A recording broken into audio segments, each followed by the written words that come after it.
Today is Friday, February 21st, 2025, coming up on Roland Martin Unfiltered, streaming live on the Black Star Network. I am here in Los Angeles for the NAACP Image Awards. A white man in Florida is facing murder charges for shooting a black man riding an ATV. We'll share those details with you. The twice impeached convicted-in-chief and the governor of Maine clashed at the White House over an executive order preventing transgender athletes from competing in girls and women's sports. The governor didn't back down from the bully. We'll speak with an attorney from the Legal Defense Fund who is challenging 3 of Donald Trump's executive orders that threaten civil rights and the ability of organizations to provide essential social and health services. And movie producer Will Packard dropped his new project this week.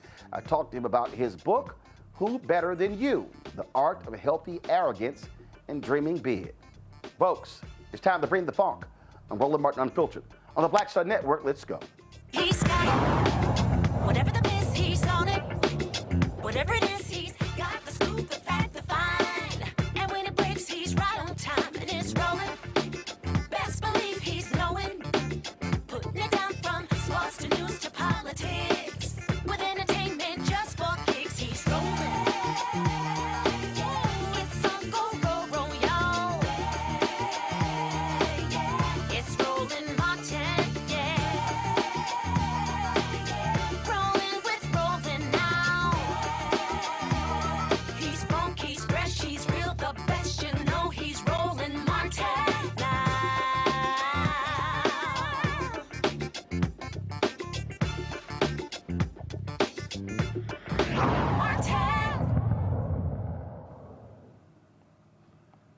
You can add riding an ATV while black as an activity that will get you killed. According to police, an ongoing dispute about individuals riding motorcycles in a Winter Garden, Florida apartment complex prompted a white man to take matters into his own hands, resulting in the death of a black man. This dispute ultimately led to the tragic killing of 32-year-old Jakeem Deshaun Williams, who 57-year-old Ralph Francis Hensel shot on Thursday afternoon. Authorities have provided video evidence showing Hensel waiting for Williams to pass by on his ATV before firing 2 shots. Hensel is charged with first-degree murder with a firearm. Folks, so we can roll the video. Let's go ahead and roll it if we have it.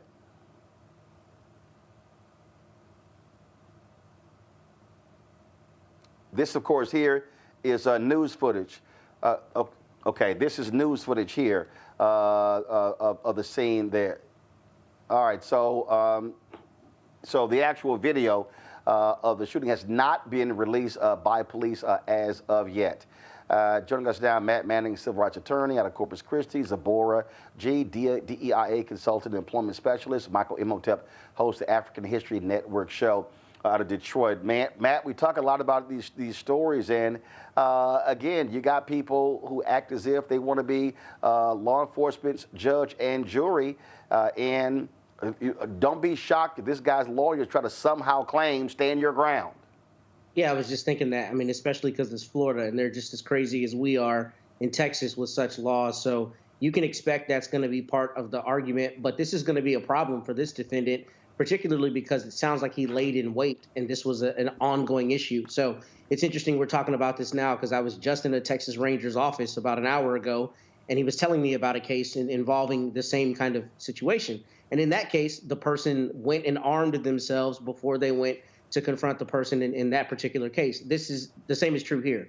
If he laid in wait and he waited for that person and this was an issue in this apartment complex, it's going to be much harder to claim that you were afraid for your life or that it was a rapidly evolving situation because you were waiting for this young man and you were waiting to confront and or harm this young man because of the alleged motorcycle riding. So I want to know more details. Clearly, I don't know enough yet to truly opine beyond that. But I will say it seems like it's going to be hard to apply stand your ground in a situation where you were waiting for the fight to come to you or seeking to use this force without, this young man even knowing it.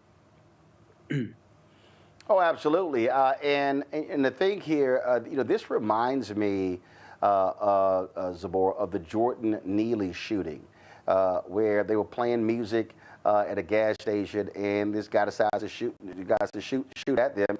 Jordan Neely ends up. I'm sorry, not Jordan Neely. My bad. This is the son of Lucy Big Bad. Ends up being killed. I think Jordan Davis. And I mean, this guy here. Yeah, this sounds very premeditated. If you waited for the guy to pass by, oh, you were planning on killing him. No, for sure. And if you look at the way the news is reporting it with the language that they're utilizing, they're pretty much saying like, oh, these motorcycles come all the time. This has been a problem for the community. So they're trying to find, any reason to say that this was the reason why this individual was shot. And it's like he's standing outside, that this guy's coming and you just shoot. That doesn't, regardless of what your problem was or your issues was with these individuals that rode motorcycles through this area, it doesn't give you the right to shoot them. And you can see by the way the language is that they're trying to make excuses for him like they do other individuals that look like him when we're not doing what you want us to do. So bottom line is, this is what it means to be black in this country, Michael. And we're living in Trump world where these people are emboldened to do whatever the hell they want to do. Yep, they're emboldened, especially after 1,500 convicted domestic terrorists were released from prison. The January 6th insurrectionists released from prison, either released from prison, given a pardon, a few given commutations, but basically excused for what they did and called heroes, called patriots. So with this case right here, I agree with my co-panelists, especially Matt. It's going to be extremely hard to claim stand your ground if he's going to try to claim stand your ground, because if it was a problem, if you felt threatened, why don't you just go back in your apartment if you felt threatened? Why did you allegedly lay in wait for Jakeem and shoot him? And at the same time, even though the ATV may be noisy, it may be a nuisance, but what threat did it pose to you? Okay, and especially what type of deadly threat did it pose to you? So we'll see how this unfolds, but I encourage people to read. There's an article that I reference many times when I teach and deal with issues dealing with race, and it's from the Huffington Post. It's from maybe 10 years ago. It deals with how white suspects are treated better than black victims. How white suspects are treated better than black victims. And in a nutshell, they talk about how the white-controlled media goes out of their way when a white person commits a crime against an African American. They go out of their way to say, hey, this is so much out of their character. But when African Americans are the victims of violent crimes, they dig up their whole background, their drug usage, childhood, things like this, and make it seem like it was their fault that they got killed. Well, again, that's what it means to be black in America. All right, let's talk politics, folks. Today, during a bipartisan meeting of governors, of course, twice impeached, convicted criminal in chief, Donald Trump, sparred with Democratic Maine Governor Janet Mills over transgender women in sports. Look at this exchange. 2 weeks ago, I signed an executive order banning men from playing in women's sports. Many Democrats are fighting me on that. I hope you continue, because you'll never win another race. And it's just crazy. If you look at what happened with the boxing, if you look at what happened with the weightlifting numbers, where a record that hadn't been broken for 19 years got shattered.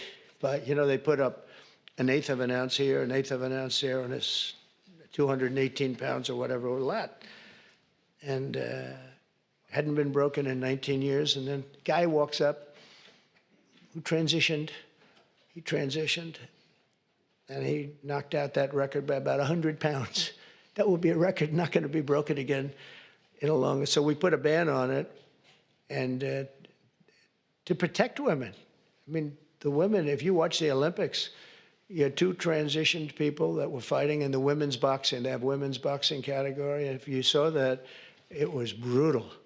What happened to the The Italian woman was a really good boxer. After one punch, she said, no, no, no more, no more. I've never been hit. It was a left. It was not even it was just a left jab.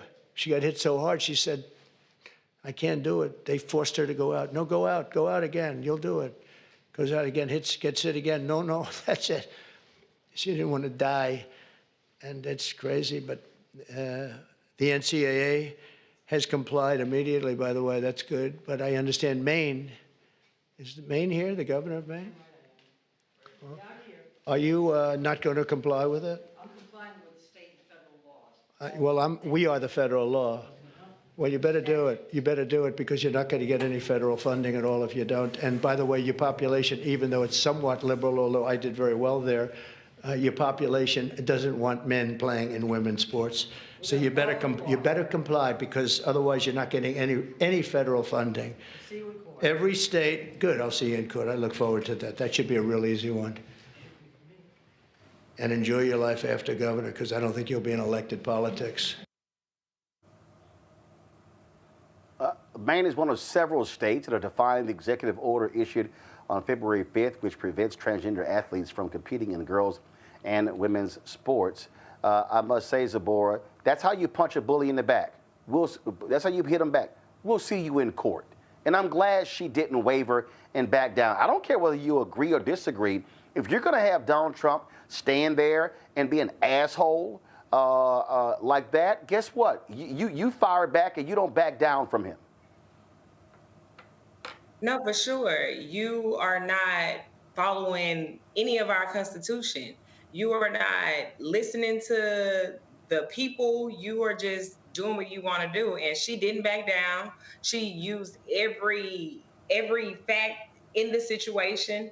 He didn't give you all of the truth of the boxer and how they lost. He makes up things and don't have to have anyone fact check him. He's only having the individuals around him that will support his narrative.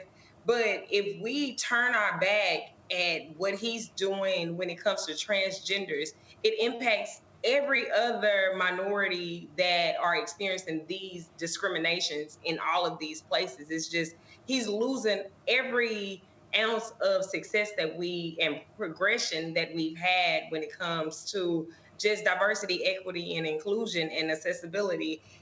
And she didn't back down. And I'm glad that we have some of these individuals that are in government that are willing to fight him, because he showed every part of what a bully looks like. Well, if you do it, then I'm going to take the money away. So you're going to use financial abuse on top of everything else you're doing. Like, who gives you the right to be able to do that? And what do you mean that we are the law? No, you are not the law. The Constitution is the law. Well, again, here, I think what's important, Matt, from a fighting point of view, you've got Democratic governors, you've got Democratic attorney generals who should be fighting back. When you have at the end of the day, what Donald Trump wants to do is he wants to reward red states and penalize blue states. He wants to reward people that voted for him and screw over people who did not. He is not the president of all people. He is not the commander-in-chief of all people, and that's an absolute fact. And so, frankly, there needs to be a fight. You're seeing these attorneys generals who are filing lawsuits as well. Same thing Republican attorneys general did against Biden. But if I'm going to sit there in a room and this man's going to single me out, you damn right I'm going to be on record calling his ass out while he at the microphone. Absolutely. And if you looked in that room, there are a lot of people with sheepish faces because they know what he's doing is wholly inappropriate. And I'm so glad Zabora mentioned the Constitution, because the interesting thing that we see right now with the Trump administration, and really not even interesting, the disingenuous thing that we see is there right here. He says we're the federal law. Well, the federal law, the 10th Amendment, says basically that anything that the feds don't have as a specific law or specific realm of regulation goes to the states. So if you believe the Constitution, even as a Republican, you recognize that the state of Maine, as an independent sovereignty, has the opportunity to decide what its law is in virtually every respect where it's not precluded or preempted by the federal government. The reason that's important is because the Trump administration is showing, obviously, that they don't know the Constitution well, but beyond that, that they're willing to take the parts that are advantageous to them and discard the rest when they think it's disadvantageous to them. So if you are following the law, the federal law, the Constitution says that the states have the police powers. They have the right to pass whatever law they think is appropriate in their state sovereignty to govern whatever issue is not preempted by the feds. And I would imagine that the civil rights law that she was referencing, the governor was referencing, allows the state of Maine, or the state of Maine has the authority to promulgate that law. So being the federal law doesn't matter under the federal Constitution, which says this is something that is firmly in the purview of the states. And what you see is this bend towards authoritarianism, towards dictatorial actions that say, oh, when the law advantages me, I'm going to use it as a battering ram. But when the law disadvantages me, I'm going to say that it doesn't apply because it doesn't apply to me anymore. And I don't know how long they can keep up that disingenuity before even their own supporters start to say, well, if it's the federal law and we've got to follow it, then you've got to follow it too. I don't anticipate that happens. But that contradiction is what we're seeing at play in this White House in instances just like this, because Maine is allowed to do this. Yeah, I mean, these people act as if state laws don't matter on any number of issues, Michael. And again, for me, I'm just like, yo, you got to swing back. This man, what he likes to do, he wants to punk people. He wants to abuse them. He wants to slap them around. He wants to disrespect them. And this is exactly how you do it. I'm not going to sit here and kiss your ass. And if you want to sit here and deny federal funding to me because of something, as the governor said, we'll see you in court. Absolutely. And first of all, it's a number of things here. Number one, Donald Trump is wrong. He's speaking like a dictator. The executive branch of the federal government is not the law, okay? The Congress passes the laws, and it's the courts that interpret the law. So when he's telling the governor, we are the law, no, you're not the law, number one. Number two, I thought the Republican Party was the party of states' rights. What didn't they always talk about states' rights, Roland? This is a states' rights issue. Hell no. They only believe in states' rights when they control it. Well, I know my memory is going bad, but I thought they were the states' rights party. Now, all of a sudden, this is the party of the federal government overstepping its authority. Now, keep in mind, all of this is a distraction from the fact that Donald Trump has not brought down the price of groceries. That punk-ass executive order that he signed banning transgender athletes in competing in sports, things like this. And when you look at New York Times had an analysis on this, and out of 510,000 athletes competing at the college level, there were fewer than 10 who were publicly identified as transgendered. And this is coming from Charlie Baker, the NCAA president. So he would probably know, okay? So this is all a smokescreen. So yes, see him in court. And then also he said, you're not going to win re-election. Well, she's term limited just like he is. So she's not going to run again. This whole thing was a BS smokescreen coming from a convicted felon that told over 30,000 lies. All right. So, and then I encourage people to watch Governor Pritzker of Illinois. He gave an excellent speech on Thursday where he talked about how Nazis dismantled democracy in a little more than 50 days. Okay. And it's important when you study the history of the Nazis coming to power in Germany, they targeted marginalized groups like the LGBT community. They targeted Afro-Germans. They targeted the disabled. Okay, this is the same playbook that Donald Trump and his brother from another mother from South Africa, Elon Musk, are playing.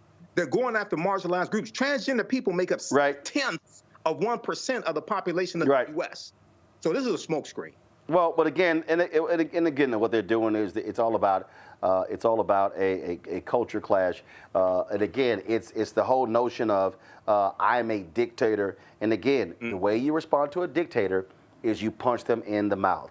Folks, this is happening on so many different fronts. The Legal Defense Fund and Lambda Legal filed a federal lawsuit challenging 3 of Donald Trump's executive orders which threaten civil rights and the ability of organizations to provide social and health services.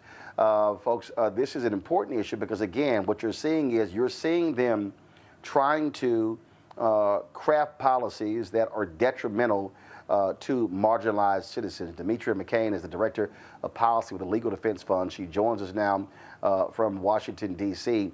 Let me say this here, because we're about to do this interview. So in about 3 minutes, what's going to happen is I'm going to actually log off. I have to do Ari Melber's show on MSNBC. Michael will continue the conversation with the panel, and then I'll come back. So just letting y'all know that right now. So Demetria, walk us through the basis of this lawsuit. Certainly happy to do so, and thank you for having me on, Roland. As you mentioned before, this lawsuit that we challenge is challenging 3 of the executive orders that President Trump signed, all related to diversity, equity, inclusion, accessibility, and transgender people.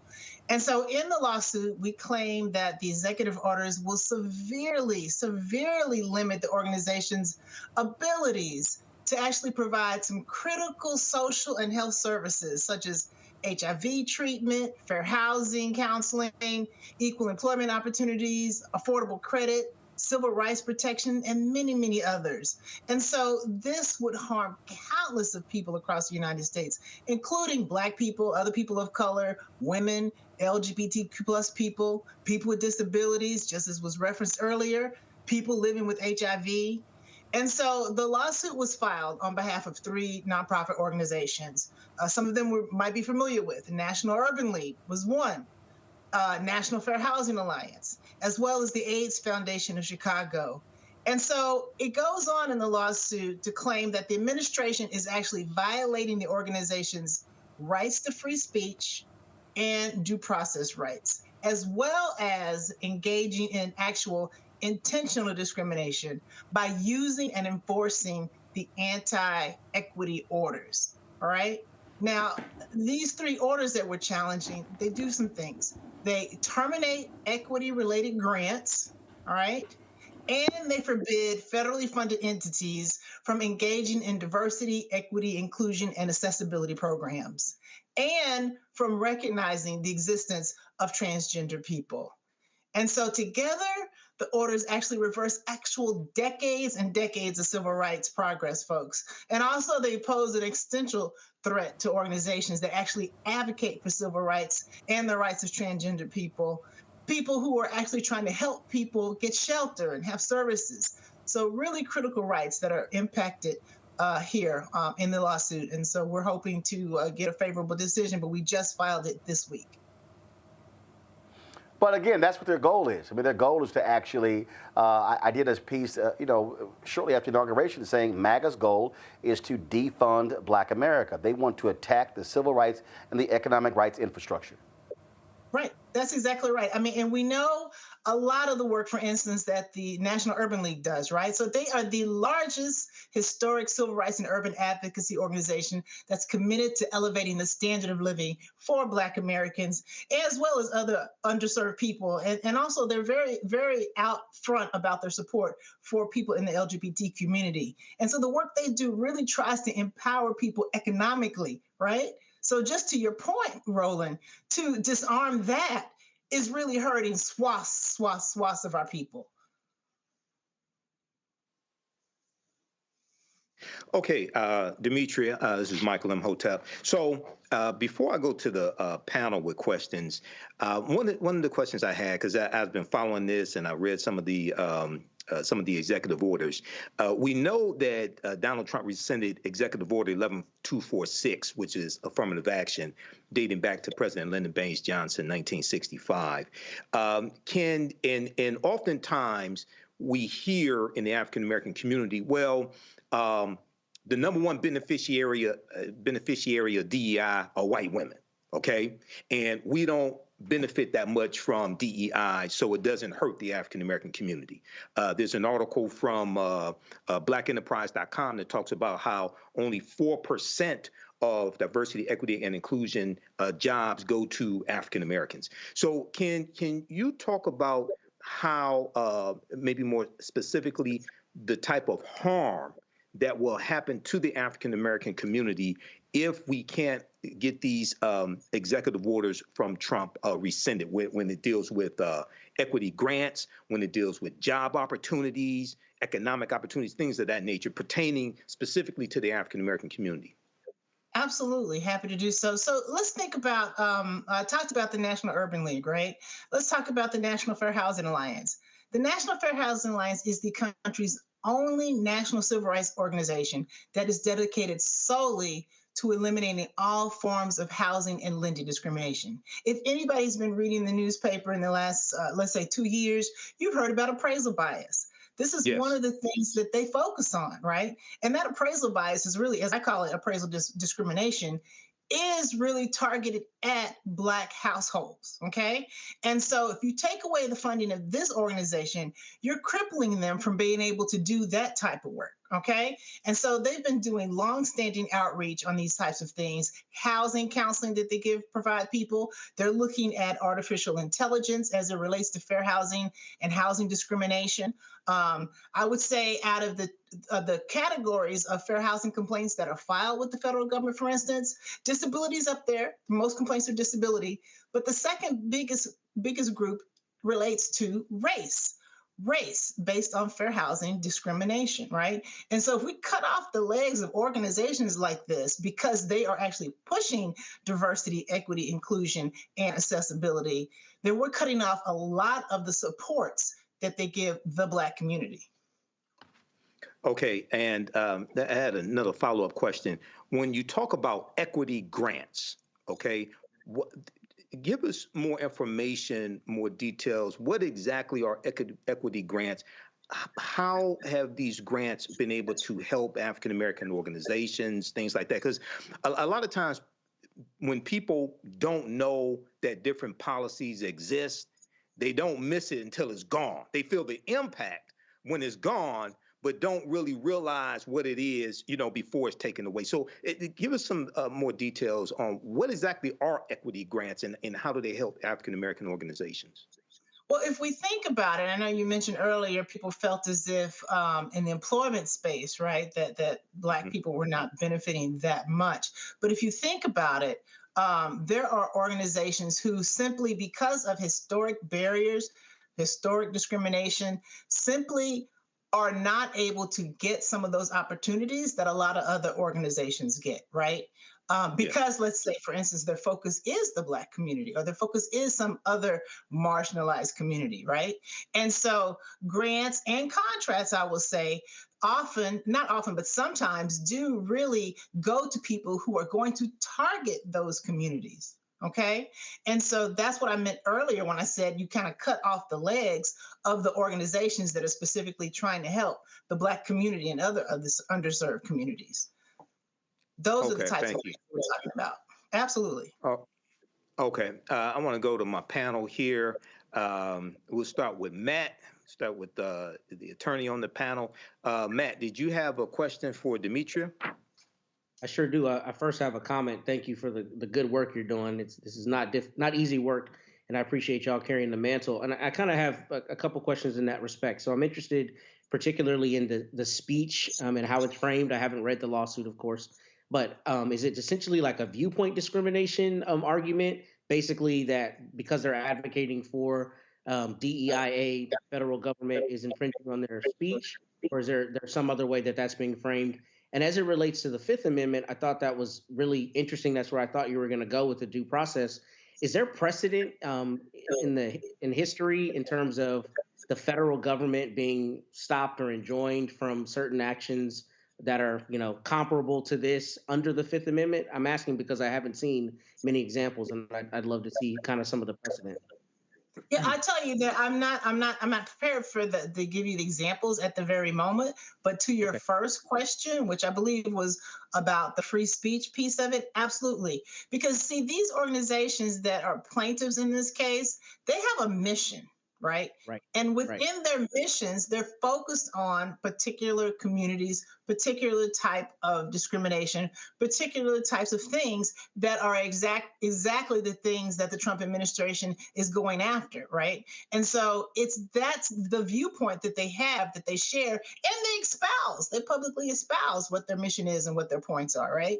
And so when we talk about free speech and the First Amendment, that gives you a sense of kind of what's at stake here. Okay, Matt, did you have a follow-up question? Yeah, actually, I did have a follow-up question. And Dimitri, I'm Go ahead. sorry if I'm going too into the weeds, but I'm really interested in this. So, obviously, if this were between, let's say, two members of different states, you might use the 14th Amendment to say equal protection, right?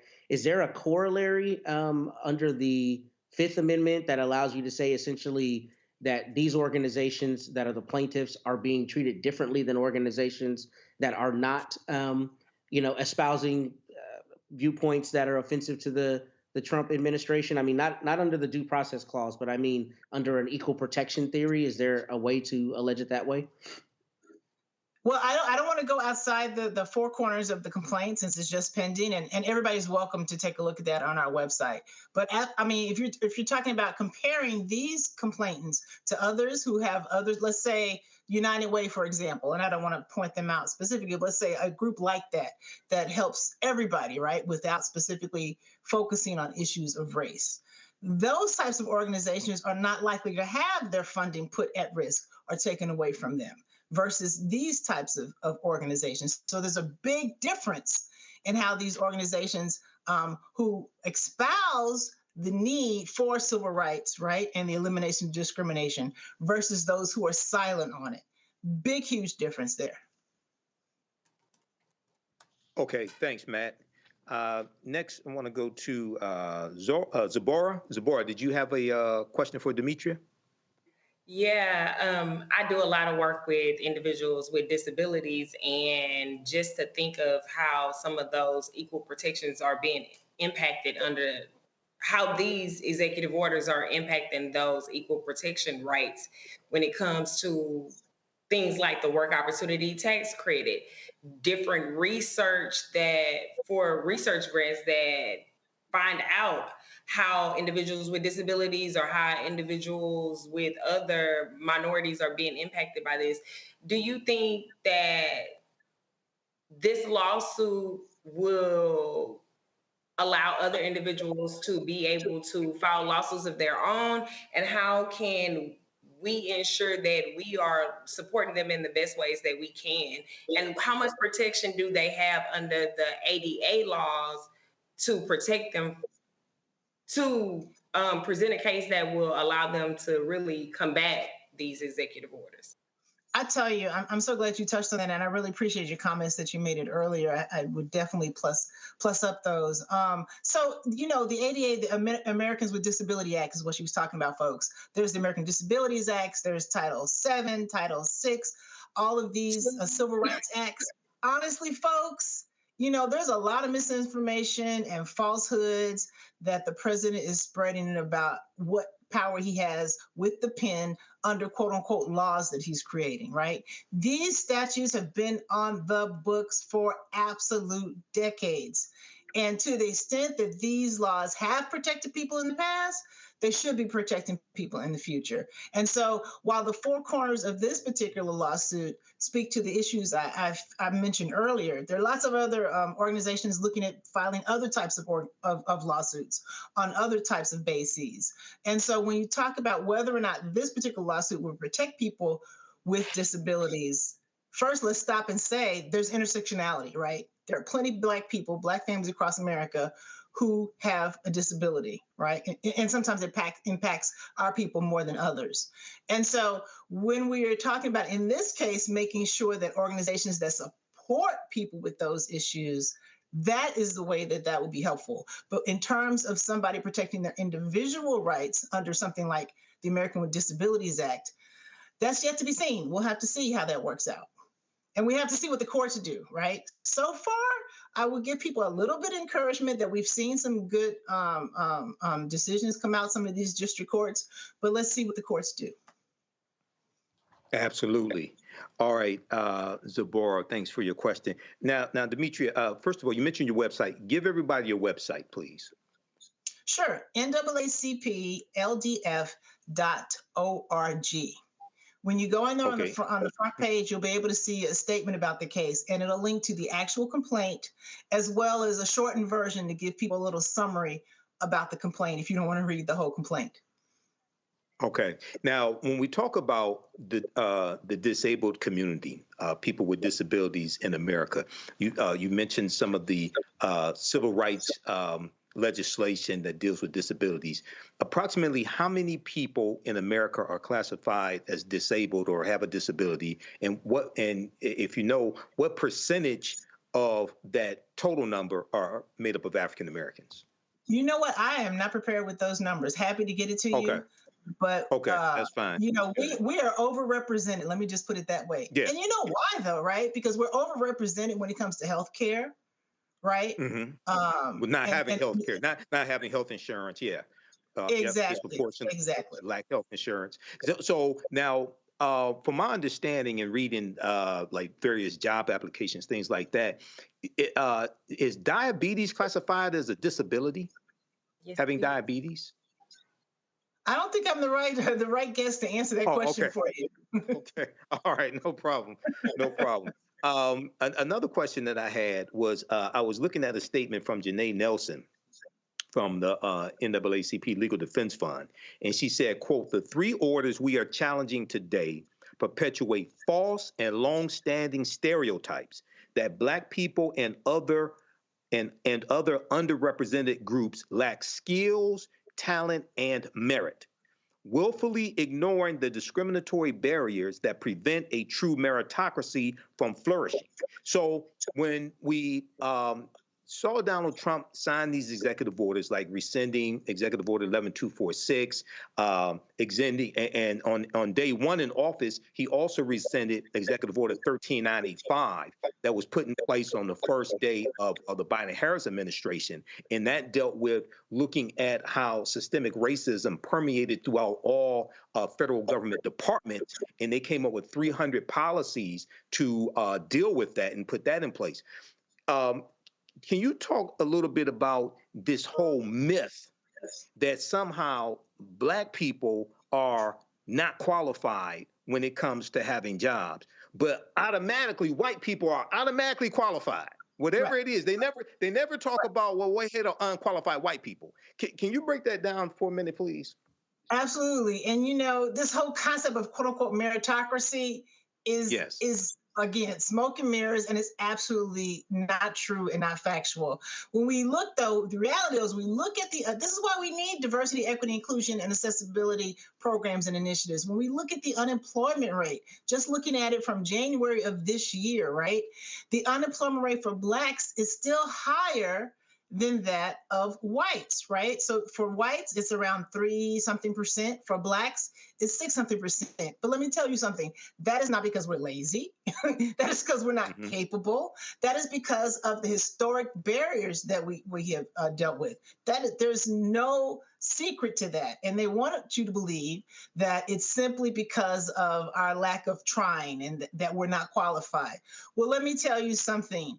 We are qualified. When you look at the numbers and percentages of folks who are graduating some of our HBCUs, they're huge numbers. They're huge numbers. So we are sometimes more qualified than the next white person. So that is absolute fallacy, absolute fallacy.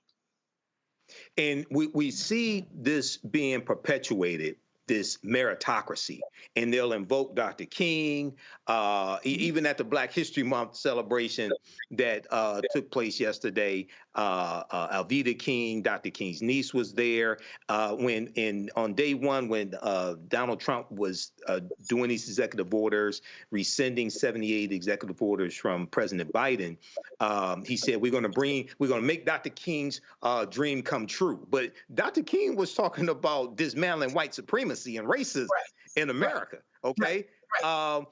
So give us, were you about to say something? Yeah, I was going to say, and even when we do get these positions, we are still making 20% less than the white person who has the same level of education that we do. And that's data that came straight from National Bureau of Economic Research. Right. Yeah. So, on last Friday's show, when I was on last Friday on Roland Martin Unfiltered, I brought up Black Women's Equal Pay Day.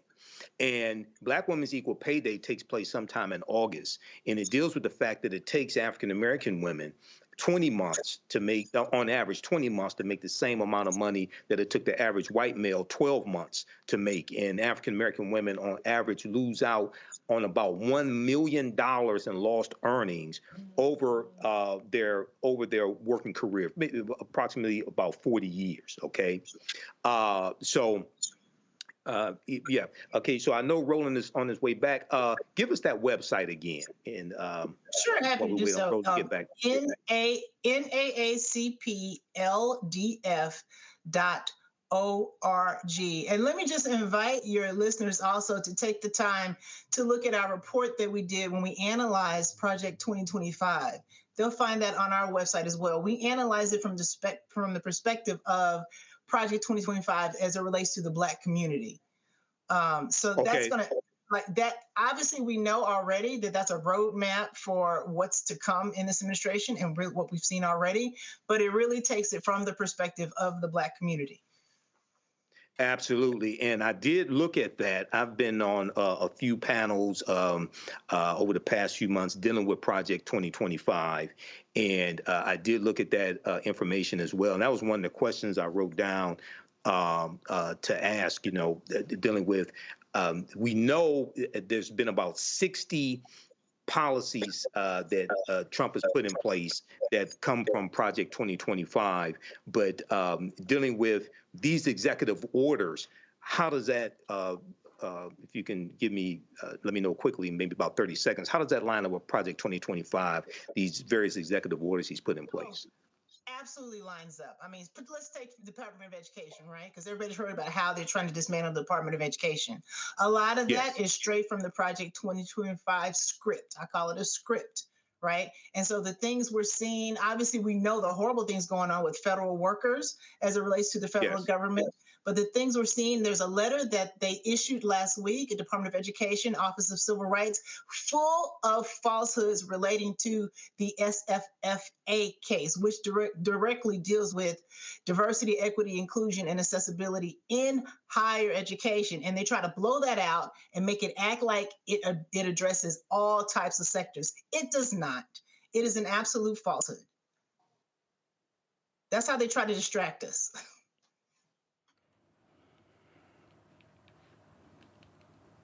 All right, then. I am back. Can y'all hear me? Demetria, can you hear me? We can hear you. All right, cool. Zabora and Matt, y'all got your questions in? Yes. Yes. All right, we're good. Well, Demetria, we appreciate it. Please, y'all keep up the good work. All right, stay tuned. Appreciate having me on. Thank you. Bye-bye. All right, thanks a lot. Folks, we're going to go to a very quick break.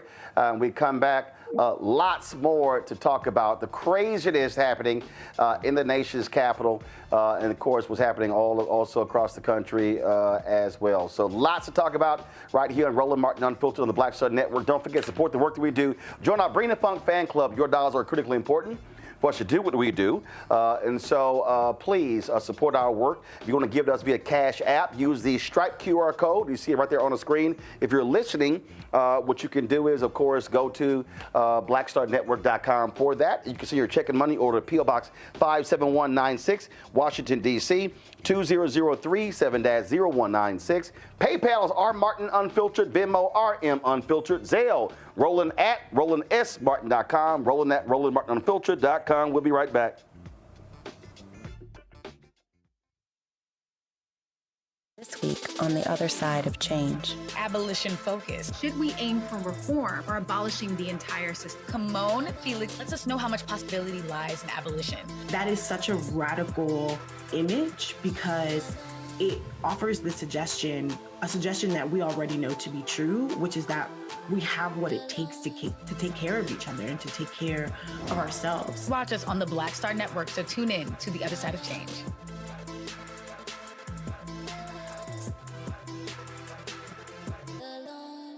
Hey, what's up, y'all? I'm Devon Frank. I'm Dr. Robin B., pharmacist and fitness coach, and you're watching Roland Martin Unfiltered.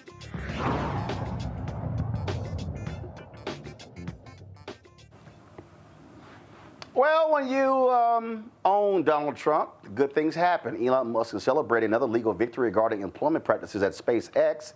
The Justice Department has decided to drop its lawsuit against the company, which accused SpaceX of routinely refusing to hire refugees and asylees. Initially, the DOJ claimed that SpaceX incorrectly stated that it could only hire U.S. citizens or green card holders, which was inaccurate. However, rather than pursuing the case in court, the Department of Justice has chosen to dismiss it with prejudice, meaning it cannot be refiled in the future. Musk referred to the lawsuit as insane lawfare and shared evidence in the form of a government job listing that also required U.S. citizenship. Well, this is no shock this happened, Zabora, because again, when you give almost $300 million and Donald Trump allows you to do whatever you want to, of course, all of the cases. And remember, he was investigated by 11 different agencies, and all of those are mysteriously disappearing. He's not, they don't care about what's right or what's legal or if this is equitable. They are doing everything to line their pockets. You can see that with the Senate vote. Like, they're doing everything to make sure that billionaires have more money and people of color, people with disabilities, people of any marginalized population or any area where there has been proven to have disparities are not being treated fairly. He don't care. And he's not going to hire anybody. He's not going to fight any of these cases. Every time a case is coming, they're getting dismissed. You can look at the mayor's, how his case was just indefinitely, we're not going to talk about that corruption. So everyone in this administration has some felonies. Well, a lot of them, I'm not going to say everyone, but a lot of them have felonies. A lot of them have criminal records. A lot of them have been charged with not doing proper hiring practices. And they have been utilizing these individuals that have not been green card holders or permanent residents for all of this time. So all of a sudden now it's a problem because you're on this side. So you can, take advantage of these individuals and not pay them what they're worth and treat them with no dignity for humanity. But then you want to, ride the side of, let me figure out how I can make sure that I'm not going to take care of this lawsuit that was clearly you doing something illegal and clearly you should pay the consequences. But because you're a billionaire and because you have all of this money and bought this election, his son told you he's the president, That man's not the president, let him get up. So Elon is doing what Elon do, and Trump is just sitting there, and the American people voted this man in. At least I'm part of the 92% that did not vote him in. Well, listen, this is all this is, Matt. And the bottom line is you're not getting somebody who is, Elon is going to get away with anything. And so, look, he's rewarding himself with a contract. At the end of the day, his $300 million was money well spent because he has the run of the country. Yeah, exactly. He bought an election and bought the candidate and bought a presidency. Functionally, this is self-dealing. And this is what I find to be so incredibly difficult for me to understand, that people who claim to be Trump supporters don't seem to ever just acknowledge. And I don't know if that's always that they're just obtuse or if they purposely, or they really just genuinely don't understand. But for all the rhetoric about draining the swamp and the corruption and all of that, how is it not per se corrupt that a person who's in an unelected position, given basically unfettered power, has the ability to kill actions looking into his action? That is like per se corruption. That's the kind of thing they would point to some other nation and say justifies our involvement in that nation's domestic relations, right? They would say this is anti-democratic for the government of whatever country to have some actor in it who is enriching their own pocket, who is killing, legal investigations into their business practices, and who's enriching themselves by virtue of their government position. But that's exactly what we have here. And for some reason, that is not proof positive of the corruption and the swamp that needs to be drained, if you ask the Trump supporters. And we know that they're living in a bizarro world, as we all are now these days. But I don't understand how this is so brazen and this is not something that smacks them in the face with the contradiction, because that's what we're seeing every day. You're seeing government overreach. I think Michael said that perfectly in one of the earlier segments. The federal government that they decry being too big is consistently overreaching into the purview of the states. A person working in the government who's not elected is given awesome power, not only to go into the Treasury and get all kinds of codes, but to fire the people who are working in a nuclear agency and not even have the wherewithal to recognize they probably need to keep those jobs. I mean, that's terrifying, but it's also exactly what they claim to be standing against. And for some reason, they seem to be completely fine with it going on. So as time goes on, we'll see precisely how far those boundaries will be pushed out, because that's what Musk and Trump are doing right now. They are continuing to test the waters to see precisely how much they can get away with. That's all it is. I said this, Michael, and it's very simple. These oligarchs are going to rape and pillage America, pure and simple. And Donald Trump has no problem with it because that's what he's doing.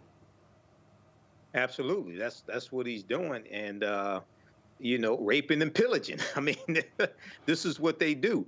We're going to have to stand up to this. And this is an example of how elections have consequences. And this was dealing with the Civil Rights Division of the Department of Justice also. And I just want people to note that the Department of Justice has stopped their civil rights investigations, like cold case investigations. You're going to see them stop doing investigations when it comes to civil rights violations, when it comes to schools, things of this nature. But what they are going to do, and this is in Project 2025, is they're going to investigate what they call violations of white people's rights. Okay, violations of white people's civil rights. You're going to see this whole thing turn with this white supremacist administration.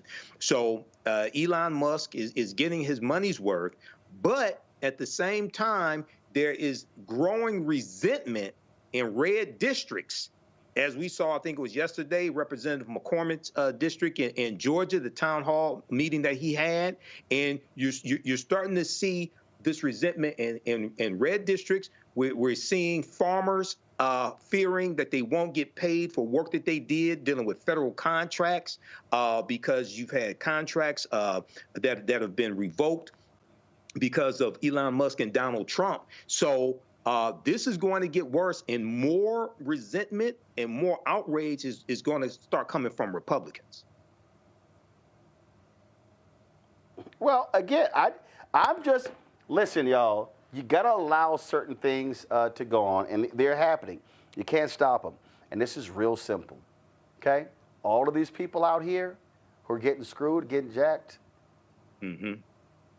it's gonna keep happening, and you can keep whining and complaining, but I'm just letting y'all know it's gonna happen. So, oh well, and then it's gonna be more MAGA tears. All right, y'all, let's go to Alabama, where an Alabama grand jury is calling for the entire Huntsville Police Department to be shut down, characterizing it as a rampant culture of corruption.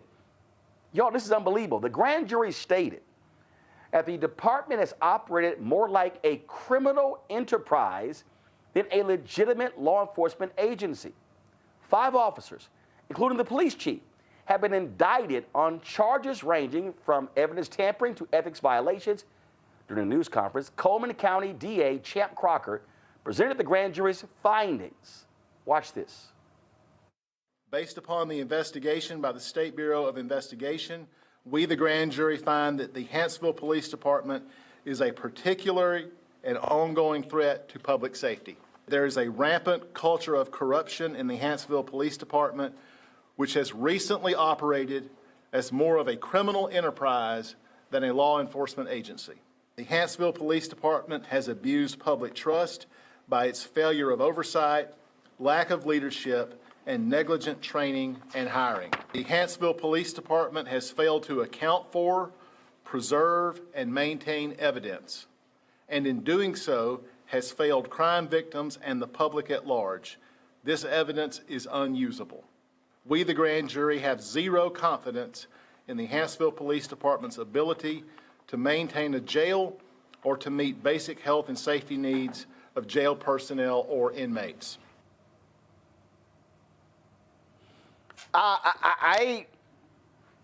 Matt, this is Alabama. You know they got to be real bad, dog, for a DA in Alabama to say this.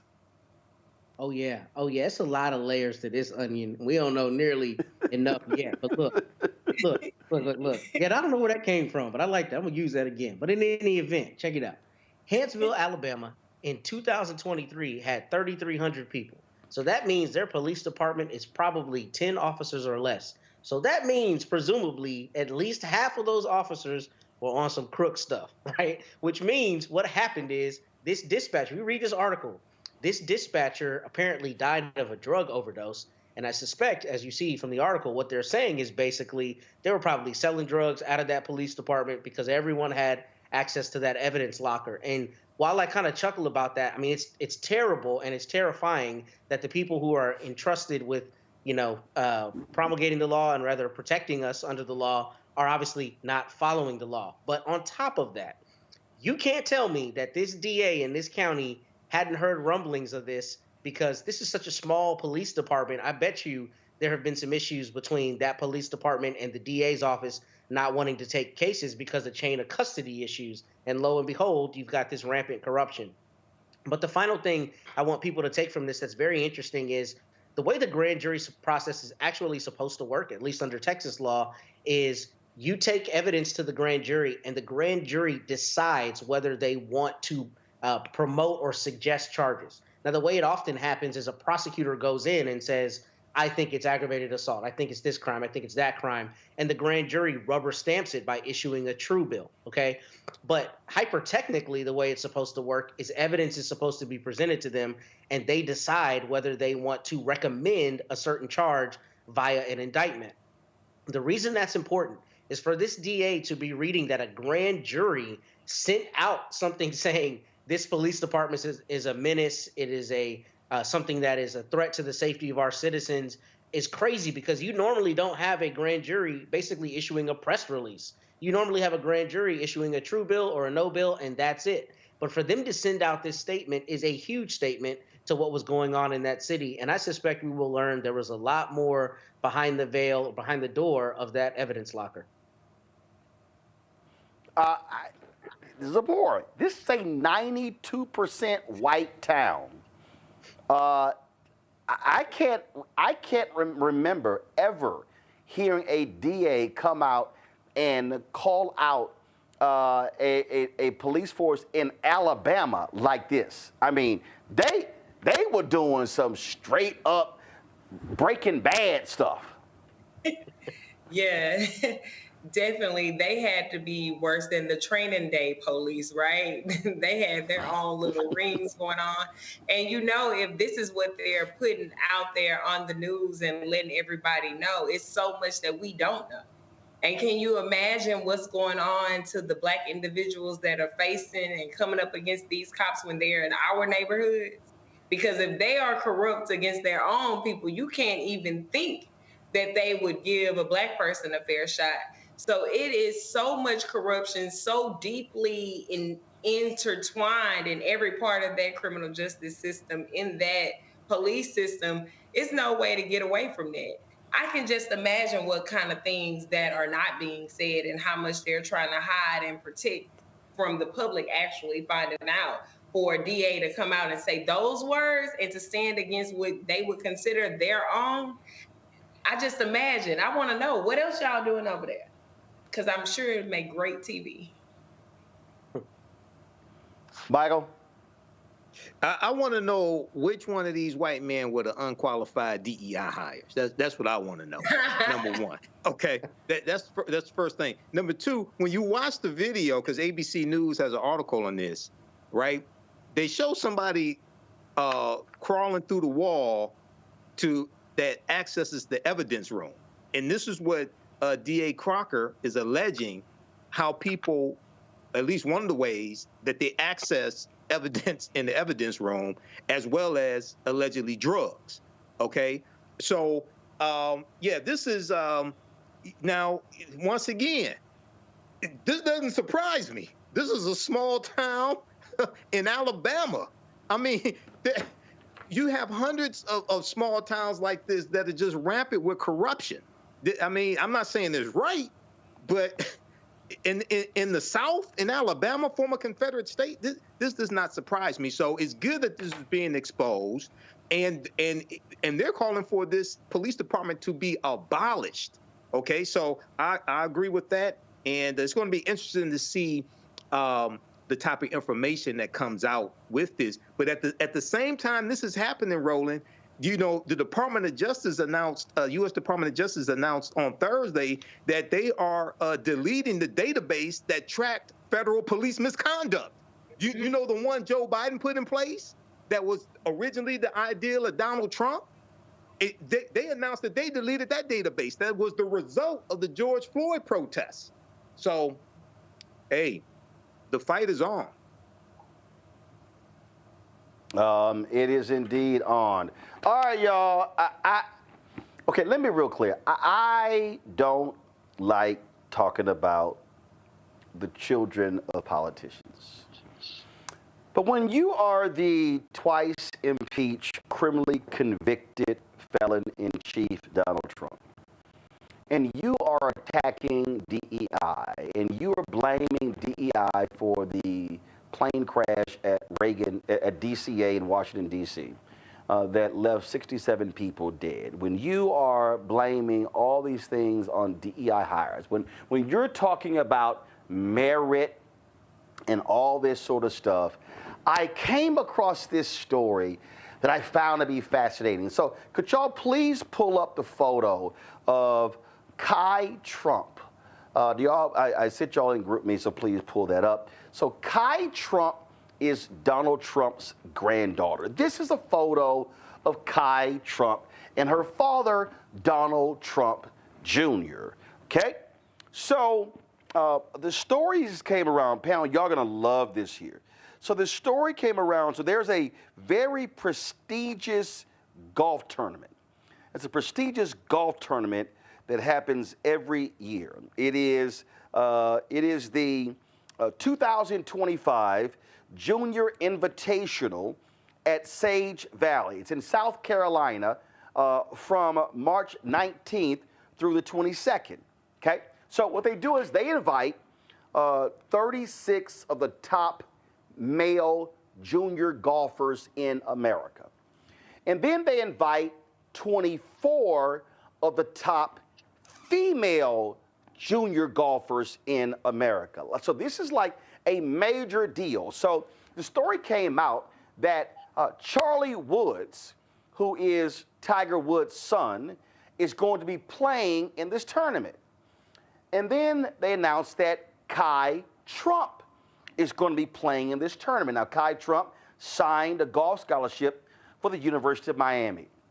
So Matt, Zabora, and Michael, for each of you, can y'all guess the junior golf ranking of Kai Trump? So Matt, I'll start with you. Just give me a number. Where do you think? And I told you this tournament picks the top 24 female junior golfers in America. Matt, where do you think Kai Trump ranks in that? Number 240. Okay. So control room, I want y'all to make a note. So Matt said number 240. Got it. Zabora, what say you? Well, it's a prestigious event, you know, the best of the best are there. So she gotta be in the top 20. So I'm gonna say 21. Okay, got it. All right, so Zabora, so Matt says, Matt, you said 240, right? 240. 240. Zabora said 20. Michael, give me a number.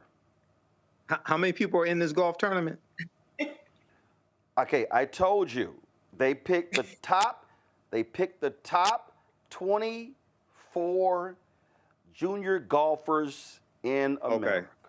I missed that number. I think she's at the bottom. I think she's dead last. Give me a number.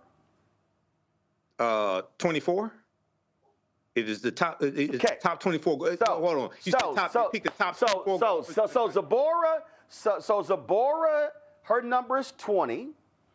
Michael's number is 24, and Matt's number is 240.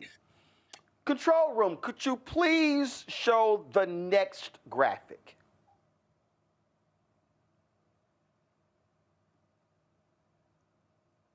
Come on, guys. I sent y'all. Okay. This is a Sports Illustrated story, folks.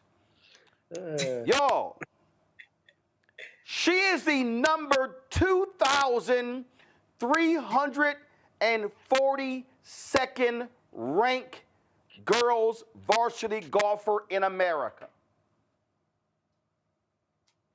Let me say that again.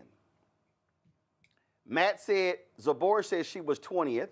Michael said 24th. Matt said she was 240th. Matt, you were the closest because she's about 2,000 spots lower than what you just said. So isn't it hilarious that the DEI actually stands for Donald, Eric, and Ivanka because Donald's daughter and Eric and Ivanka's niece is the epitome of white privilege in that she is selected to play in this prestigious tournament not because she has proven her worth on the golf course. She literally has no business being in this tournament. That means that there are, so if you did, let me just do the math. Let's see, 2342. So let me see right here. So let's see here, 2342. 2342 minus 24. So that means that there are 2,317 people better than her. That means that if you are the 25th ranked golfer through the 2,341st ranked golfer, Kai Trump just took your spot. I thought we were because of her last name. And again, I don't want to single out children of politicians, but I do think it's fair, since her grandfather has been talking about merit and earned and all of this here, his granddaughter should never have been selected for this tournament because there are more than 2,300 players better than her.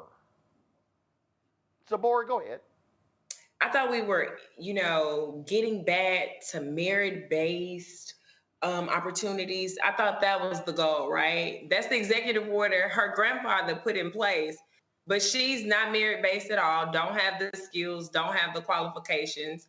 You haven't did the work, but you get to skip the line, but we are canceling out merit-based opportunities and we are getting rid of diversity, equity, and inclusion, but you're the white woman. So because you're a woman, you really were the DEI selection, right?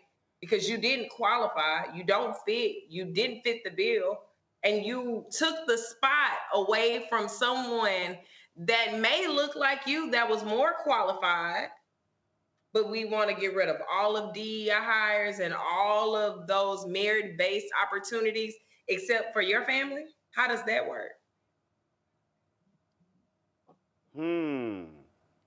I'm just saying. I mean, it's right there in front of us, Michael. Right there. All we hear is, oh, DEI, merit, you unqualified. Got anything to say, Donald Trump, about your daughter, about your granddaughter? Donald Trump Jr. And listen, I got 9 nieces. I love my nieces.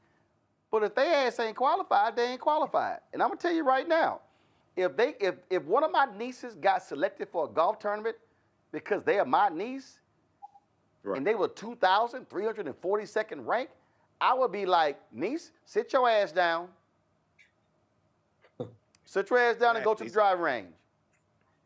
Yeah, that's why this whole attack on diversity, equity, and inclusion, the attack on affirmative action is just a cover for white supremacy and racism, and trying to reset the racial reckoning that took place in this country after the death of George Floyd. And anytime there are periods of time when African Americans make any type of advancements or perceived advancements, there's always a white backlash.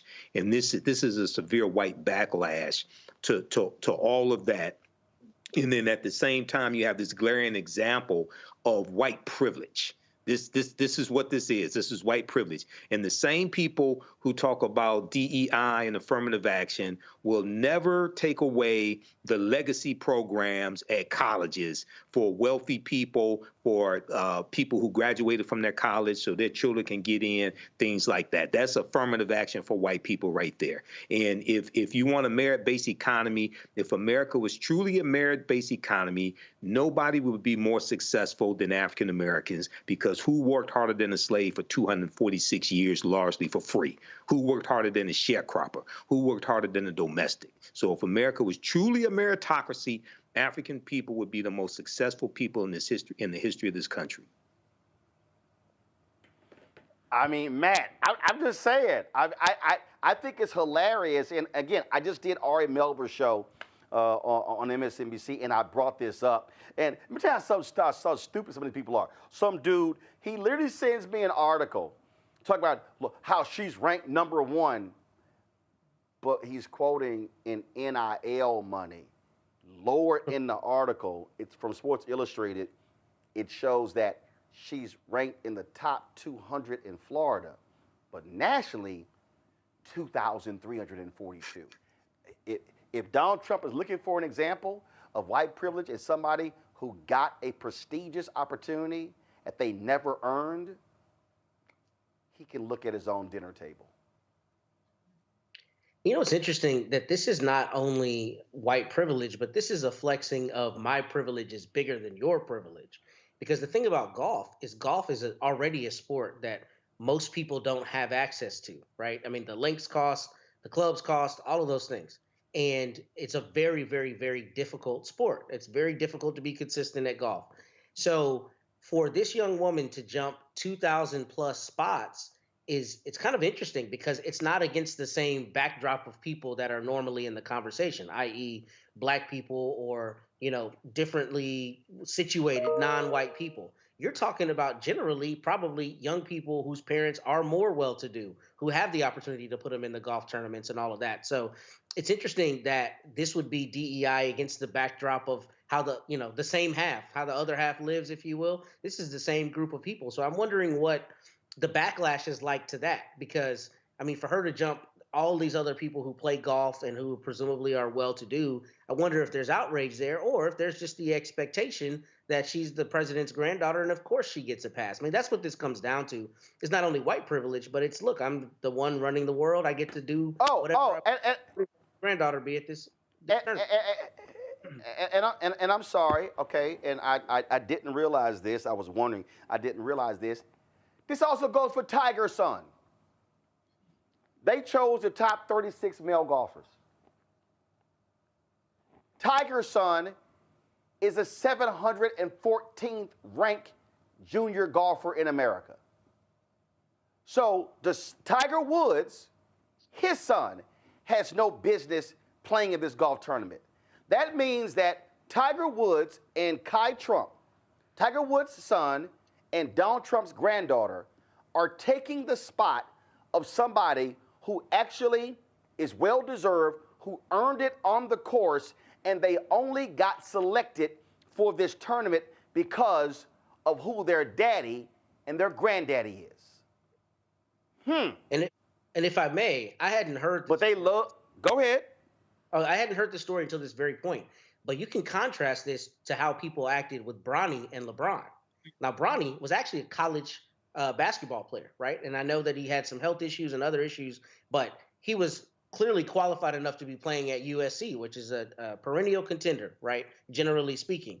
But if you look at the backlash against LeBron for that and you compare that to this, where this is just expected, I mean, that shows you that even in the conversation of nepotism and qualifications, particularly in the athletic context, where you have actual metrics to determine whether someone is better or worse, right? I mean, with golf particularly, I mean, is she shooting 70 or is she shooting 100, right? Those are metrics that would show you where she lines up. People had all kinds of vitriol for LeBron James and his family for Bronny getting an opportunity to play in the NBA, but this kind of thing is par for the course. Yeah, I mean, at the end of the day, I don't want to hear a damn thing about merit. I don't want to hear anything. Donald Trump's granddaughter, Kai Trump, has not earned her way into this prestigious golf tournament. Charlie Woods, Tiger's son, has not either. Neither one of them. So, yeah, give me a damn break with all this bullshit about DEI and everything else. I don't want to hear it. I don't want to hear it because y'all full of it. Folks, that's it for us. Let me thank Zabora, Michael, and Matt for being on today's show. Thanks a bunch. Folks, don't go anywhere because coming up next, I got my conversation with Will Packer about his new book that you definitely don't want to miss that conversation. He talks about what it means to have a healthy arrogance. And so before I go to the break, do be sure to support the work that we do here at the Black Star Network. Of course, you can join our Bring the Funk fan club by contributing via Cash App. The goal is to get 20,000 of our fans contributing on average $50 each. That's $4.19 a month, 13 cents a day. Of course, and so we're going to use Cash App. Use the Stripe QR code. It's right here. This is the QR code. And then, of course, if you're listening, go to blackstarnetwork.com. You can also, folks, senior chicken money order, P.O. Box 57196, Washington, D.C. 20037-0196. PayPal, R. Martin Unfiltered, Venmo, RM Unfiltered, Zelle. Roland at RolandSMartin.com, Roland at RolandMartinUnfiltered.com. Be sure to get my book, White Fear, How the Browning of America is Making White Folks Lose Their Minds, available at bookstores nationwide. Get the audio version I read on Audible. Also, get our Roland Martin Unfiltered Black Star Network gear. Go to get our 2 shirts. Go to rolandmartin.creator-spring.com or blackstarnetwork.com. And be sure, of course, to download Fanbase as well as invest in Fanbase by going to startengine.com/fanbase and download the Black Star Network app. Apple phone, Android phone, Apple TV, Android TV, Roku, Amazon Fire TV, Xbox One, Samsung Smart TV. We'll be right back with Will Packer. This week on the other side of change. Abolition focus. Should we aim for reform or abolishing the entire system? Come on, Felix, lets us know how much possibility lies in abolition. That is such a radical image because it offers the suggestion, a suggestion that we already know to be true, which is that we have what it takes to take care of each other and to take care of ourselves. Watch us on the Black Star Network, so tune in to the other side of change.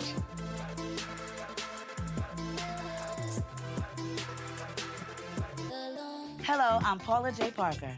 Truly proud on the Proud Family. I am Tommy Davidson. I play Oscar on Proud Family, Louder and Proud. Hi, I'm Jo Marie Payton, voice of Sugar Mama on Disney's Louder and Prouder Disney Plus, and I'm with Roland Martin on Unfiltered.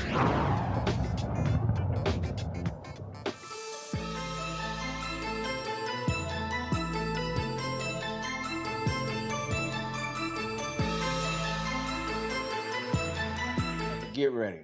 Sure enough. Keenan, do you have you got speed? Interesting choice of wardrobe with the Houston Rockets shirt on today. You know, we're only in second place in the Western Conference. It's irrelevant, Roland. Okay, it's irrelevant. You know what anybody cares about right now? Luka and the Lakers or the Super Bowl, the biggest sporting event of the year. Okay, you're talking about second in the Western Conference for the Houston Rockets. Nobody care about that. But people from Houston and you. Okay, Dallas Mavericks are 9th in the Western Conference. Well, you ain't gonna be ninth forever because they just gave away their franchise player. That made no sense. Don't matter. He's out of shape and he's on the sideline.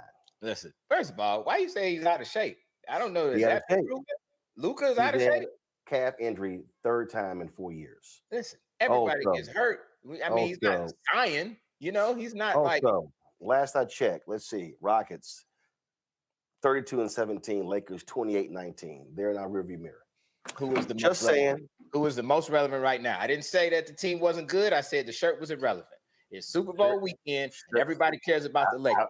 I don't care about the Super Bowl. My team not playing, and neither are both 3 of your teams. First of all, I have one team. Okay, I have one team. No, you don't. I have one. No, one you don't. Team. Yes, I do. No, you don't. One team. Let's be real clear. No, you don't. You step into ownership, it gets a little different. Okay. No, you don't. You know damn well you are a Tampa Bay Buccaneers fan. I am an Atlanta Falcons co-owner, which means that is the team that I ride with, sir. All right, Mr. Packer, could you make one adjustment to your camera, tilt it down a little bit? A little less headroom.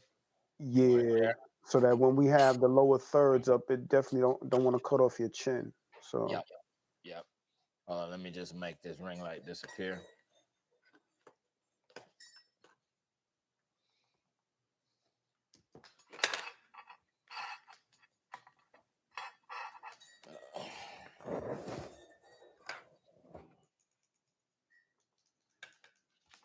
Okay.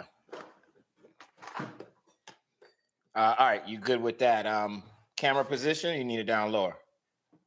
You could tilt it down just a little bit more. We should be good. Okay.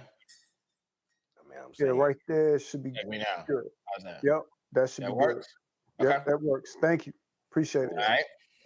I'm saying the movie producer should be using the external camera, but I ain't gonna go there. Hey man, don't listen. I ain't gonna go there. So you don't want to go there. If we do it, if I was on one of my sets, first of all, I should be with you. I should be in studio with you. The energy. That's what I wanted, but I'm just saying. Well, we ain't gonna, So I'm just glad you're taking me. All right, movie producers shooting into the light. All right, hey, whenever you're ready. First of all, lighting is perfect. Don't do that. Go ahead. The background is real. Okay, stop it. Okay. And I let my hairline go, unlike you. You don't just let it go, man. You got a head for a baldy. You can rock a baldy, Roland. I am completely unbothered.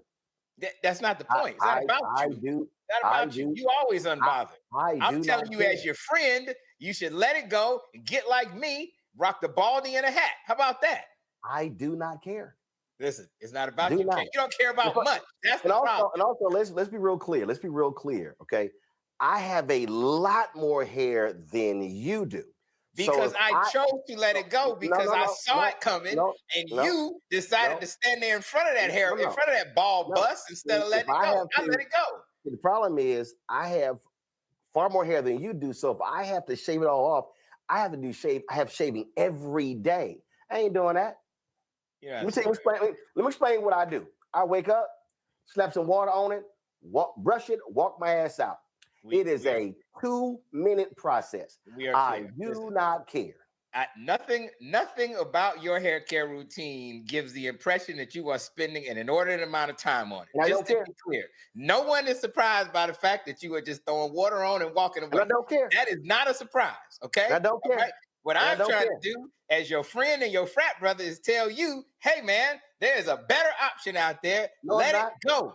The absolute better option, because see, now if I have to shave all of this, I'm not about to spend 20 minutes sitting here putting stuff on, shaving. We ain't doing all that. That just take too damn long. Where is the unfiltered team? Why y'all not telling your boss? Why y'all not being honest with your boss? Okay, I know they know. Who's in the studio? Carol, Keenan, these people, they know the truth.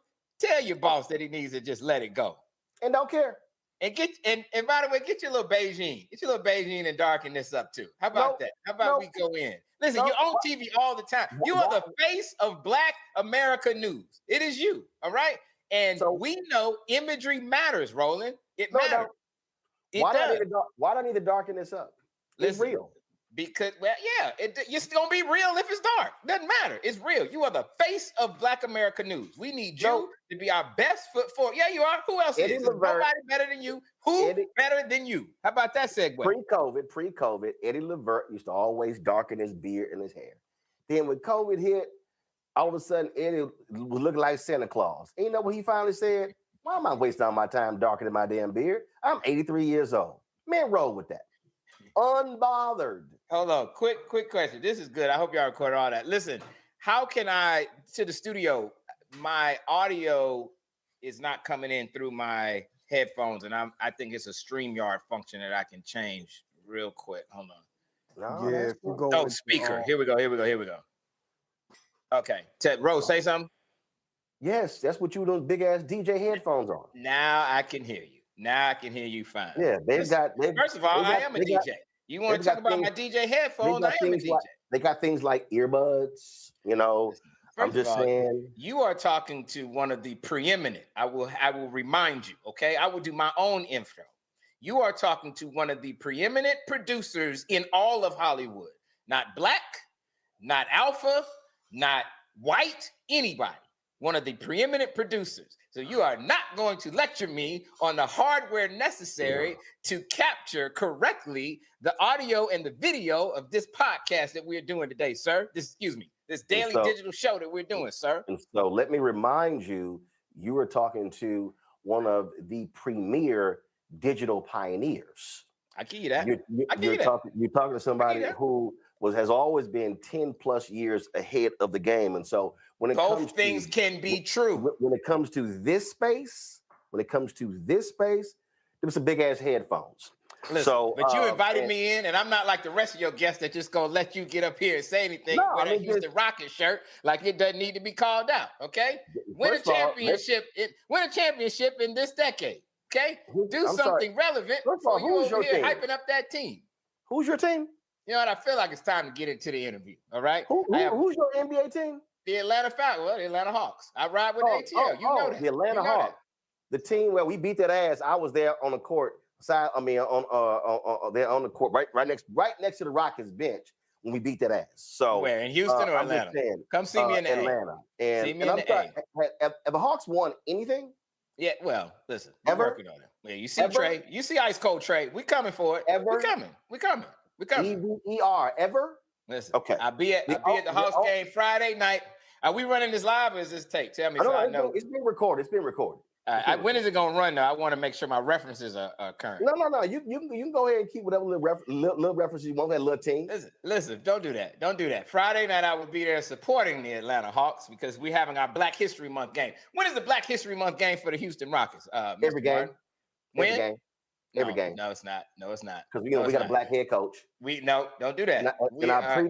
It's the NBA. It's a lot of black head coaches, which is good, but you don't get any credit for that. Our previous head coach was a black coach. Have y'all ever had a black coach? The Atlanta Hawks are very specifically acknowledging the contributions of African Americans on the court. They're using their platform for good because that's what we do. We're using our platform for good this Friday night for Black History Month. I'm just asking about that team down there in Texas. You know, we got problems in Texas. No, do it all the time. And by the way, how can you be an Atlanta Hawks fan, but you cheer for the Tampa Bay Buccaneers? First of all, I'm an Atlanta Hawks fan, and I am... Atlanta, Tampa Bay. I'm confused. I'm from Houston. Can I clarify for you, sir? I cheer for the Texans. I cheer for the Astros. I'm all Houston. We know you Texas, okay? We know that you are Texas. Houston. Well, I'm Houston. Is that not a part of Texas? Are you trying to differentiate yourself? We don't claim the Mavericks. We don't claim the Cowboys. I'm a Houston. Do you claim your state? Do you claim Abbott? Do you claim him? Oh, absolutely not. Absolutely not. Listen.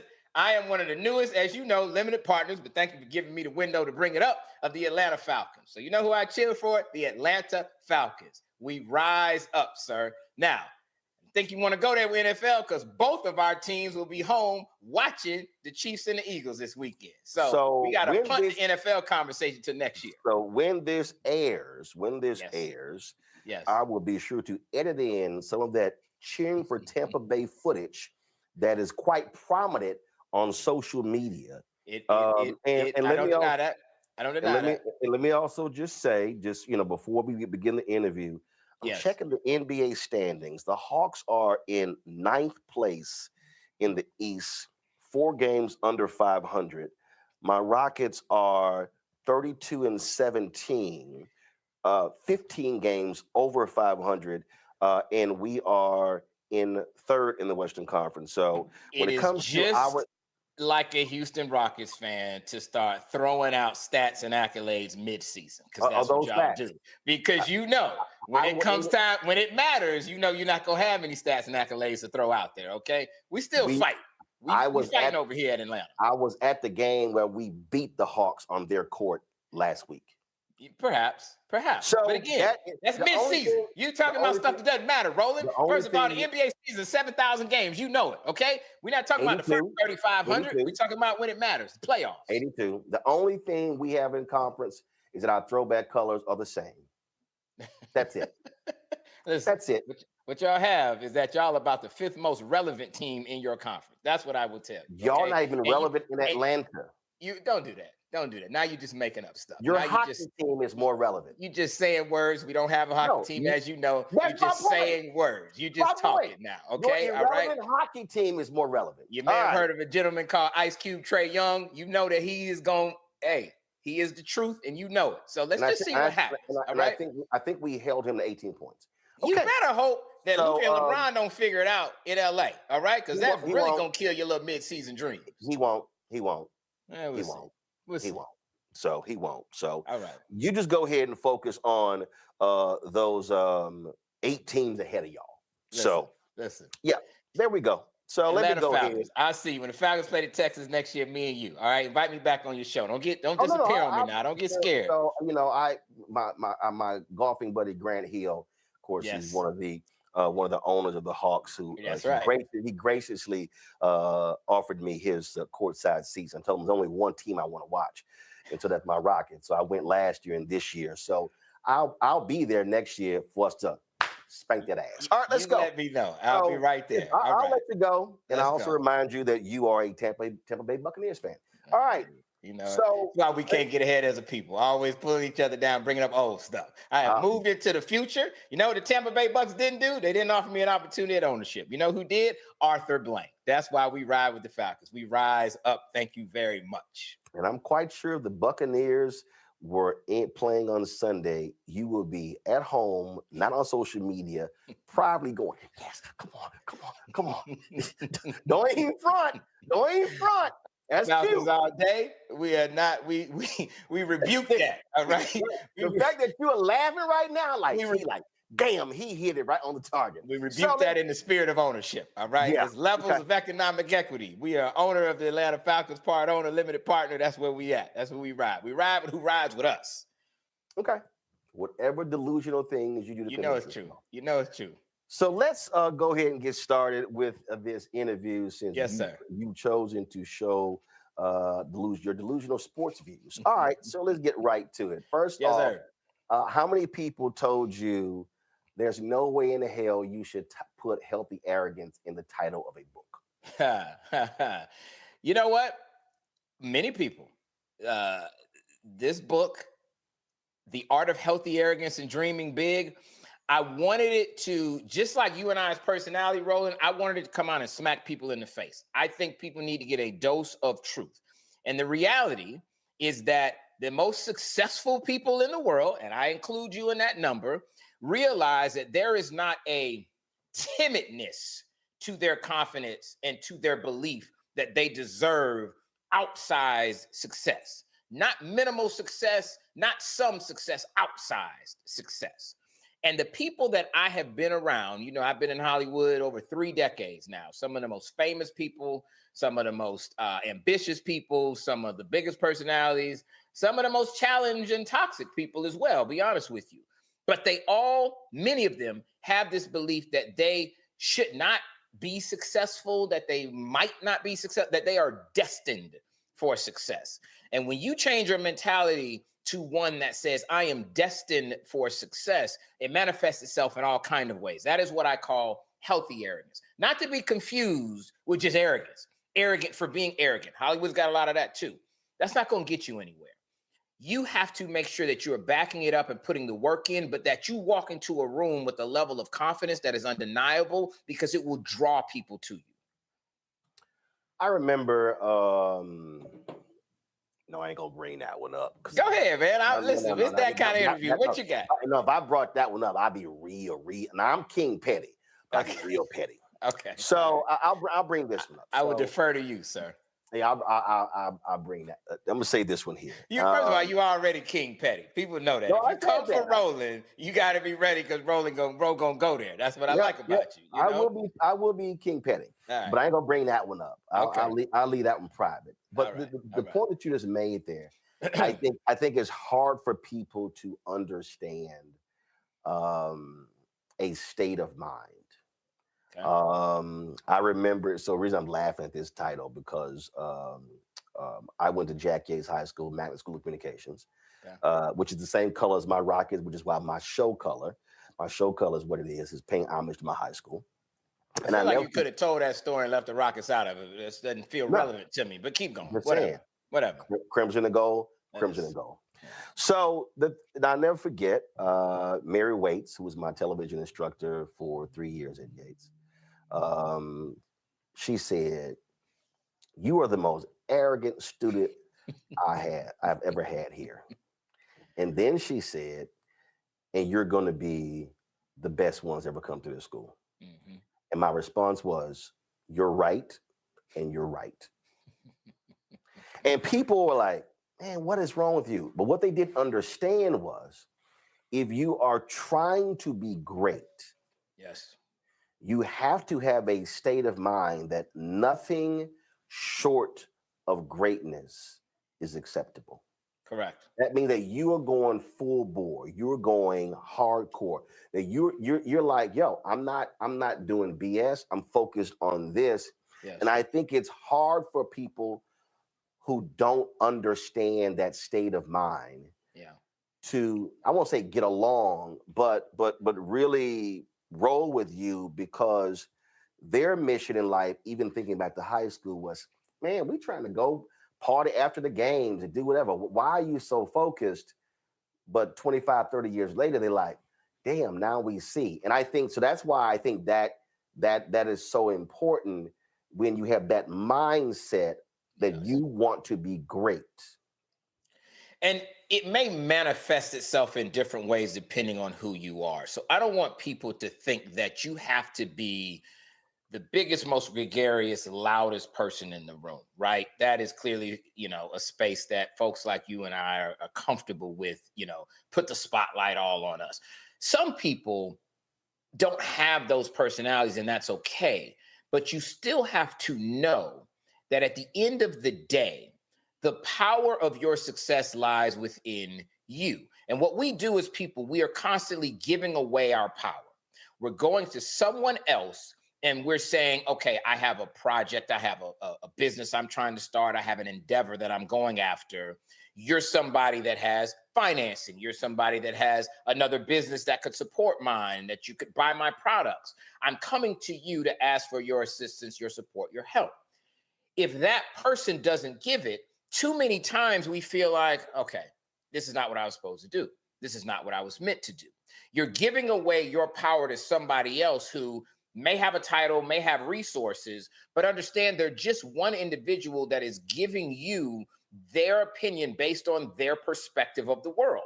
Doesn't make their perspective wrong, but it certainly doesn't make yours wrong. And so it's not just about having this outsized outer layer, this visage of being arrogant. That's not it. Don't miss the point, guys. The point is that you have to know the power lies within you to determine your own success. And so I have people all the time that will come to me and they will pitch me movies or bring me screenplays. And I would say, okay, no, that's not for me. I'm not going to make it. I'm not going to invest in it, whatever it may be. But I'm always careful to say that's just my opinion, right? It's up to you to determine if this project is dead or not. I can't kill any project.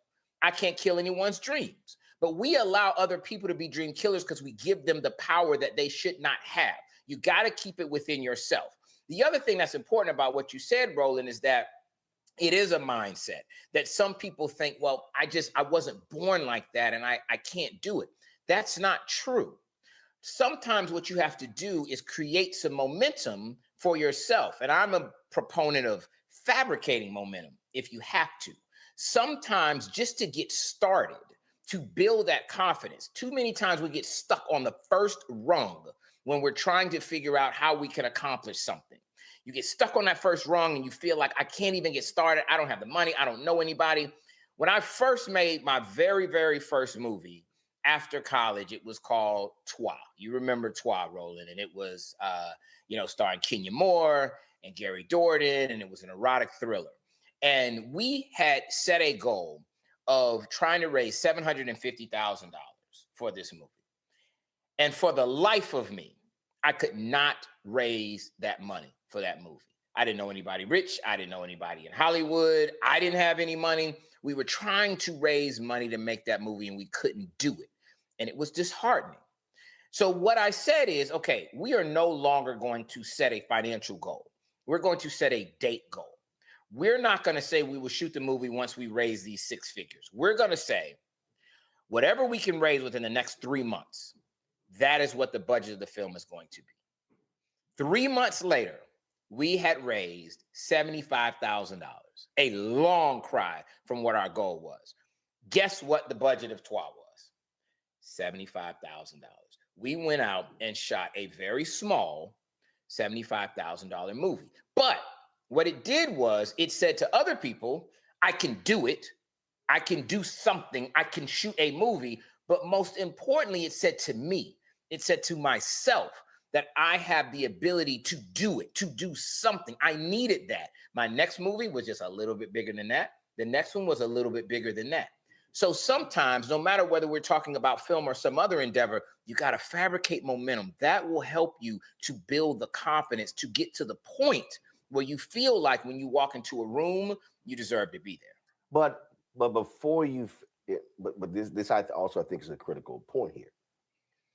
You cannot fabricate momentum if you don't have the skill set to deliver. That is true. So what I mean by that is, and this is the piece that I think a lot of people don't understand.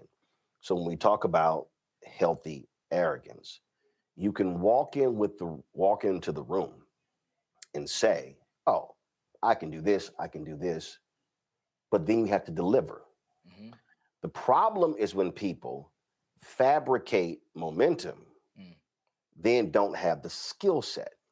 So I think what people miss is when I talked about when my teacher said that, what she understood was I was fixated on being the best, which meant stay late, came early, learned every facet of the camera, how to set it up, how to shoot it. And I'll never forget the first day, because the first semester we couldn't walk in. She would not allow us to go into the TV studio because we had to learn glossary terms. We had to learn what cables were, all the different definitions. First day, second semester, she unlocks the door. All the students rush in. 20 students rush to the set. I literally go, where's the person sit who tells them what to do? She goes, they sit in the control room. I said, I'll be in the control room. Now, the reason I said that, there were 20 people on set. I said, everybody can't be on camera. And so I said, we're going to learn that. Mm-hmm. And so what people don't understand is if y'all had not developed the skill set on how to shoot, on how to light, on how to have good audio, you couldn't take 10% of what you were trying to raise to actually make it. So the mistake I think a lot of people do is they want to walk into the room puffed up, but they got no skill set to back it up. Unfortunately, that is the mentality of a lot of my younger generation, a lot of my friends that are Gen Z, even some of the younger millennials. And it's not all their fault. It is the culture and the environment in which they've grown up. We live in a digital social media world that is driven by immediate gratification, right? You get dressed, you think your outfit looks good, you post it, you immediately are looking for the likes. You go out and you look at influencers that, you read make X number of millions of dollars on various social media platforms. It's like, oh, that's what I need to do. A lot of people have that mentality, and folks in our generation are not immune to it as well either, Roland, who feel like I need to have immediate success. And what that means is you skip the steps that you're talking about, which is a foundation of a skill set that you have to have before you can ever start to see success. It goes without saying that in order for you to achieve anything, you have to be able to do something. But what I speak to is people who know that they want to do something. They want to be great. They want to pivot in their careers. They want to start a new job or get started on their first job or first career, whatever it may be. What I'm saying to those people is that it's there for you. if you're willing to put in the work. The work is what you're talking about when you talk about being prepared. You wouldn't step into a lion's den without being trained to deal with a lion. That's what the world is. The world is crazy and unpredictable. It is the lion's den. So you have to be prepared when you step into any arena to deal with the unpredictable. But you can do it, but you also have to walk in with the mentality that not I could win, but that I'm going to win. So it's like faith without works, as they say in the Bible, right? So you can't just go in with a lot of confidence and no skill or ability. That is absolutely superfluous.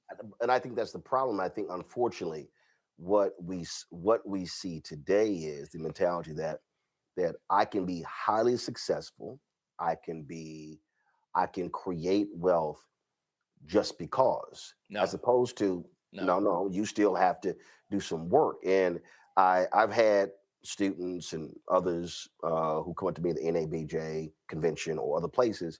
And they say, "Man, I want to do what you do." Mm-hmm. Then my response is, "But do you want to do what I do?" Right.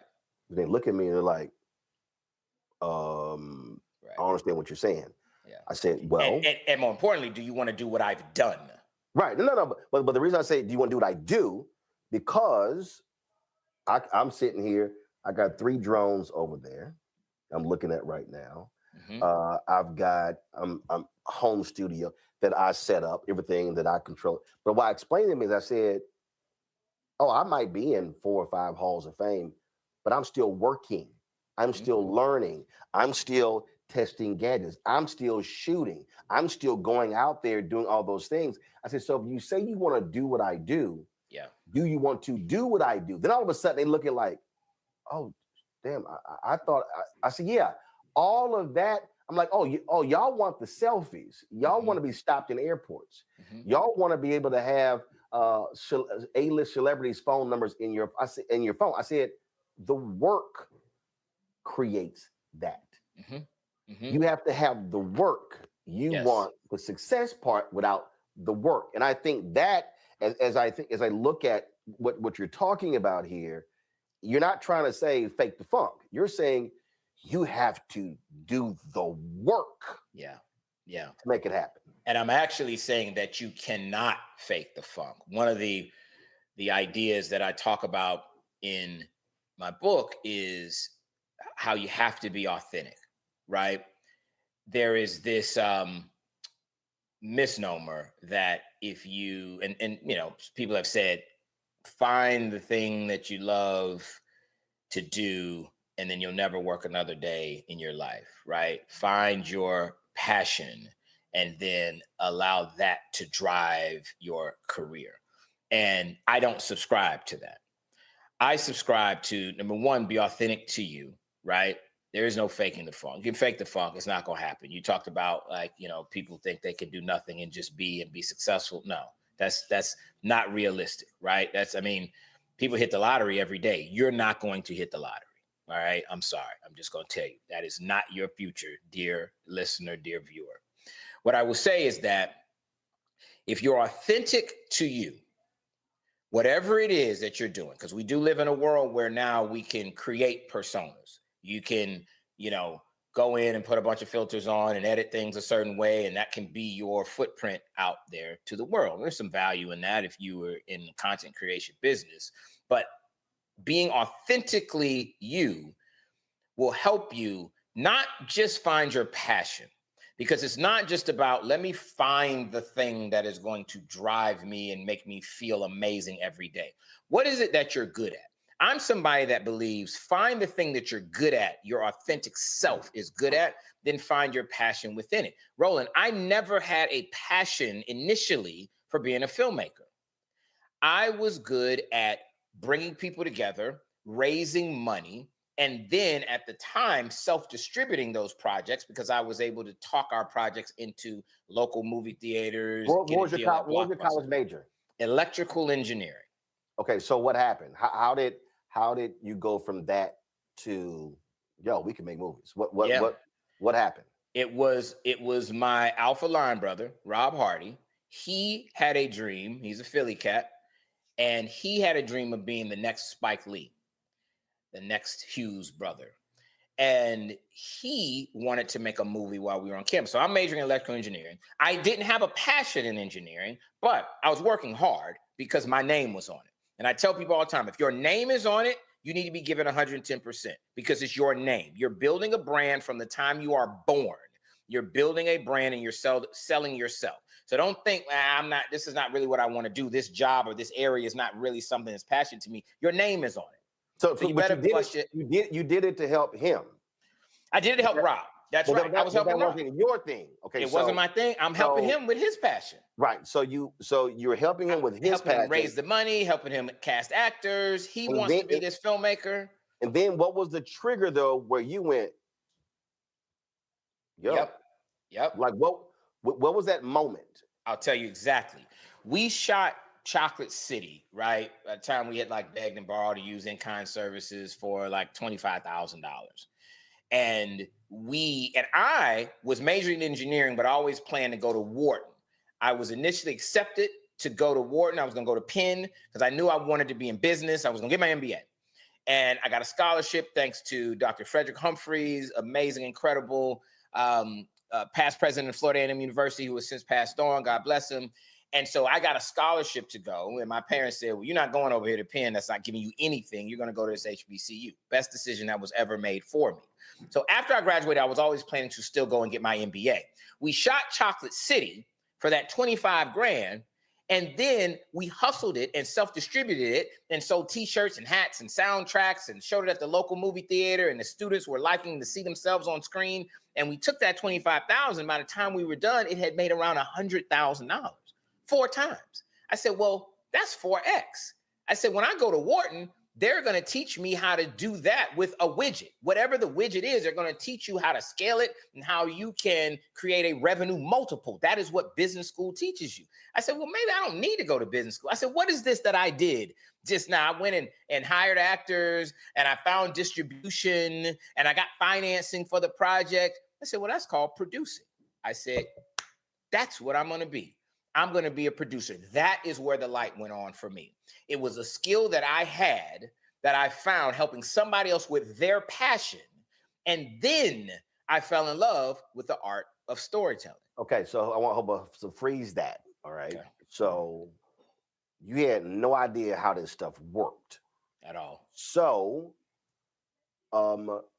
what was your learning process? So it's like, okay, we have to do distribution. Okay. What is that? So what was your learning process to do that? What did you do? Were you looking up stuff? Were you calling people? What was it? What was the education? Yeah, it was literally trial by fire on the job training. We did not have at that time any relationships with anybody in Hollywood. So we didn't have anybody that was in a traditional system to tell us you do X, then Y, then Z, right? We didn't know it. So really, it was self-preservation in that moment. We had gone out and convinced the student senate of Florida A&M and the president of FAMU had allowed us to start a FAMU cinema club, and we had gotten some grants for that club. So we had gone out and raised a little bit of money from the resources that we had. Now I had to figure out how we take this little movie, Chocolate City, that we had made on the campus of Florida A&M, starring students, and monetize it and turn a profit with it. Because we thought you make a movie and you send it to Hollywood and now you had a premiere. Now you're rich and you on your way to Cannes. It's not how it works. We had to realize and find a way, and it was really trial by fire. We had this movie project and we said, okay, now what do we do with it? Hollywood will not return our calls. Okay, we are going to try to figure out how to get students to see this movie. So we did a big black tie premiere on the campus of Florida A&M. That's another thing I talk about. Dream big, see yourself as big and how you want it to be. See your dreams as real and palpable, and other people will as well. We were broke college students who had the audacity to throw a black tie premiere on the campus of FAMU and make everybody go out and rent tuxes and ball gowns. You couldn't get in if you didn't have on formal gear.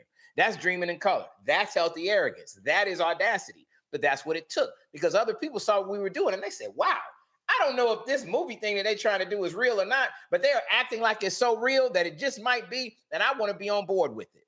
That is why I say that confidence will attract other people to you. But what you also did was, and this is what immediately jumps out, you focused on your base to build from there. So as opposed to trying to go somewhere where no one knew you, right, no one understood you, right, it was, wait a minute, let me build from my base and grow outwards. And that's something I'm always trying to explain to people, why you have to. People ask me all the time, well, how did you build this show and this network? It's because I cultivated my base from CNN, TV One, Tom Joyner, and I never felt that those places were more important than my base, because I knew that those places were temporary, and that when those places went away, my base was still there. And so I built this because my base said, you've been rocking with us, we rock with you. So as you're talking, your base, first of all, got you the grants. Your base got you the skill set for folk to be in it. And then your base, you did the premiere. Yeah, it's something so important about what you're saying, Roland. I want to underline it, because there are people that may be watching saying, I have these outsized dreams, I don't know how to get there. What you're talking about is a very simple concept of going to the resources that you do have, doubling, tripling, and quadrupling down on them, right? One of the reasons that you have the power that you have in media is that you do have a base that will follow you wherever you are. Wherever you are and wherever you go, it's like, I rock with Roland Martin. He is a voice of authenticity. He has a credibility. He has a brand that means something. When I first started off, like a lot of people, I thought I needed the validation of Hollywood. When we did that black tie premiere in Tallahassee, Florida, I invited every studio head in Hollywood. I invited every chairman, Sony, Paramount, Universal, didn't matter, right? I invited all of them. I never forget, my mom told me I need to invite Oprah, because around that time, you growing up, Oprah was everything. Oprah was giving out cars and giving out money and making people's dreams happen. I said, Mom, I don't know Oprah. Oprah in the 80s and 90s was the equivalent of Jet magazine in the 60s and 70s. Period. I mean, listen, I got to go with you on that, but was she not in the 80s and 90s even bigger than Jet in the 60s and 70s? Because she was this mega mogul machine, mainstream, that all things mainstream. So my mom said, invite Oprah. I said, I don't know Oprah. My mom said, you don't know none of those other people either. I said, all right, I'll invite Oprah. I gave Oprah a +1. She could have brought Stedman or Gail. Didn't matter to me. She only had a +1. I'll never forget, I'm standing on stage introducing my movie, and the entire front row I had saved for all these Hollywood people in case they had showed up. Not one person showed up. None of them responded or RSVP'd, but what if a fleet of private jets showed up at Tallahassee Regional Airport? I needed to be prepared, Roland. Here's where you go when you talk about your base. That front row was completely empty. Oprah didn't need to invite Stedman and Gail because she didn't come, right? Paramount, Sony, Universal, none of them came. Front row was empty. But guess what? Every other seat in that auditorium was filled, and in the back, it was standing room only. This is what you're talking about. So it wasn't about that front row. Every other seat was filled. The place was packed to the brim of students who love to see themselves on the screen. That's when I realized I'm not making movies for the front row. I'm not making my project and content for the validation of the people who don't actually matter. I'm making it for everybody else. So if you're somebody that's got a similar dream, who is your base? Who are the people that you can go to right now that will validate you and your opinion and whatever it is you want to grow, create, build? Who are those folks? Start with them. Don't look over them. A lot of times we think, I got to get to the people with the titles and the money and no. Start with your base. Exactly what you just said, Ro. Start with folks that you know are going to be in your corner, support you. Feed them. Be true to them. Then you can build on that. And guess what? All those front row people, they're going to come calling. They all call me now, but I had to have that base. That's what taught me about my niche, my audience. Tyler Perry talks all the time. He said, I don't make movies for them. That's right. In fact, he even his black critics, he said, I don't make movies for them. And for all making for critics, for all the people who are black and hate on Tyler Perry, he ain't worried because he ain't talking to them. Right. And I think that is part of this thing, man. It is so hard for people to understand why you have to connect with people, why you have to. I mean, I remember someone at CNN said, "Hey, you speak to everybody," and I'm like, what she didn't understand. Matter of fact, it was funny. We were leaving.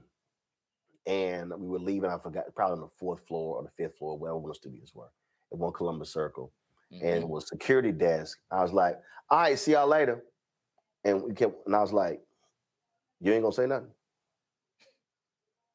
She's like, oh, I'm sorry. I'm like, yeah, speak to security guards.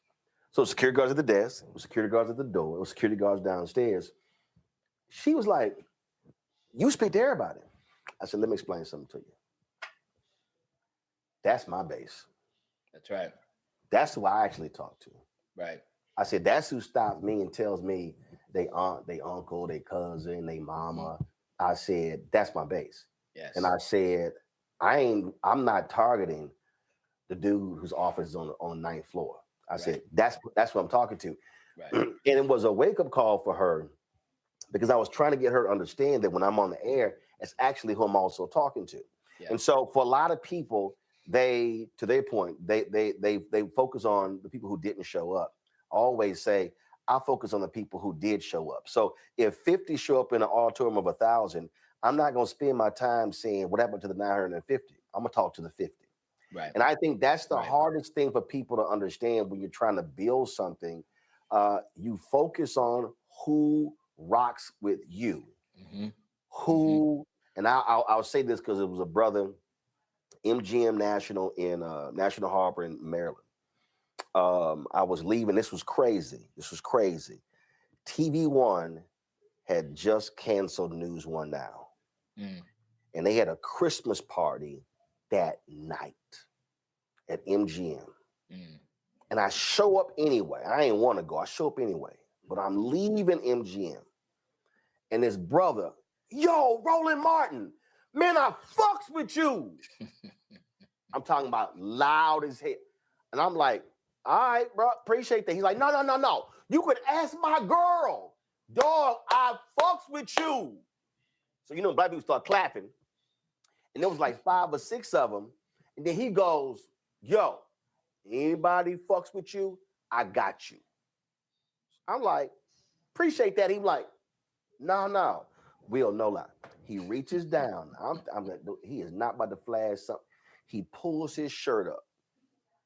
And all I see, Will, I'm not lying, Fred, was scar tissue from here to his belly button. Yep. His chest had been cracked. Dude was telling me, I've been shot. He went, anybody fucks with you, I got you. And I was like, bro, appreciate that. So what people need to understand what we're talking about is when somebody like that, you touch them, that's who you build off of.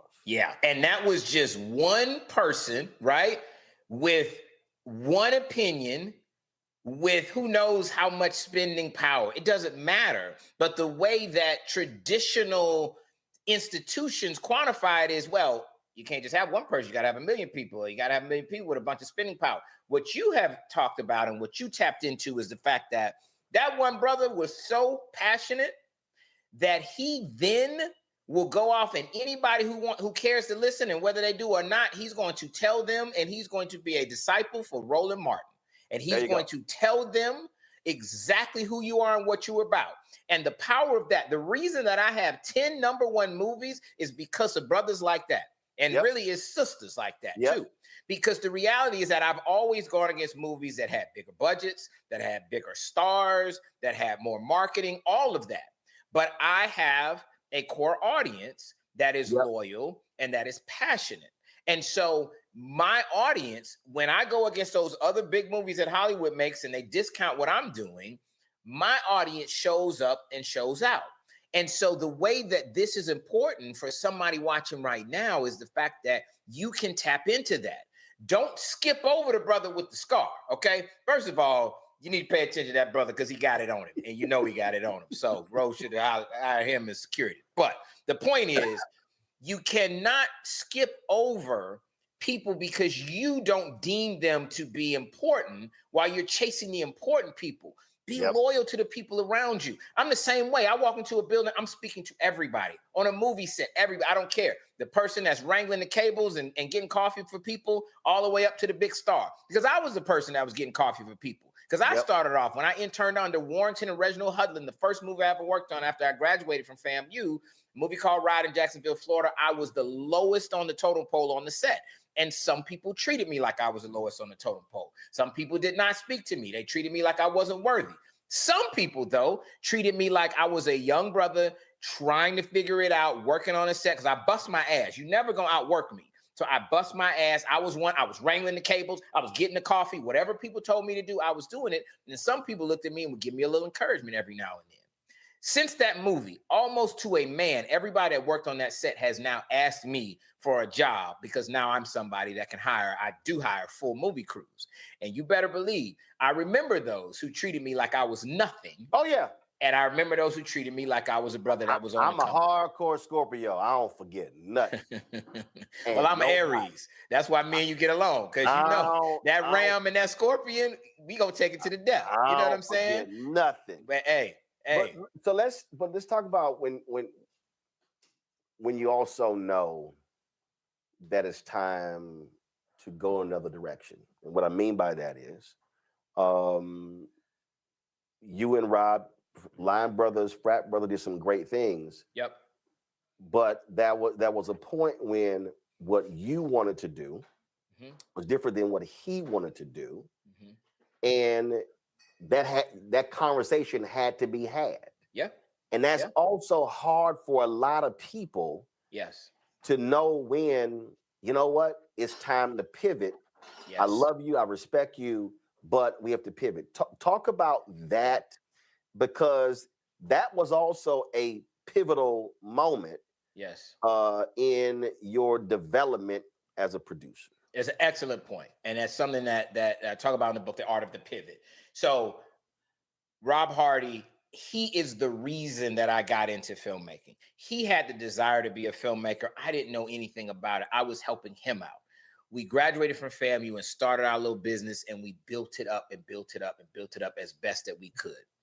It came to a point that if you're in business, everybody gets to this point where our business interests diverge. This was my best friend. This was my line brother. This is the reason I'm in the business.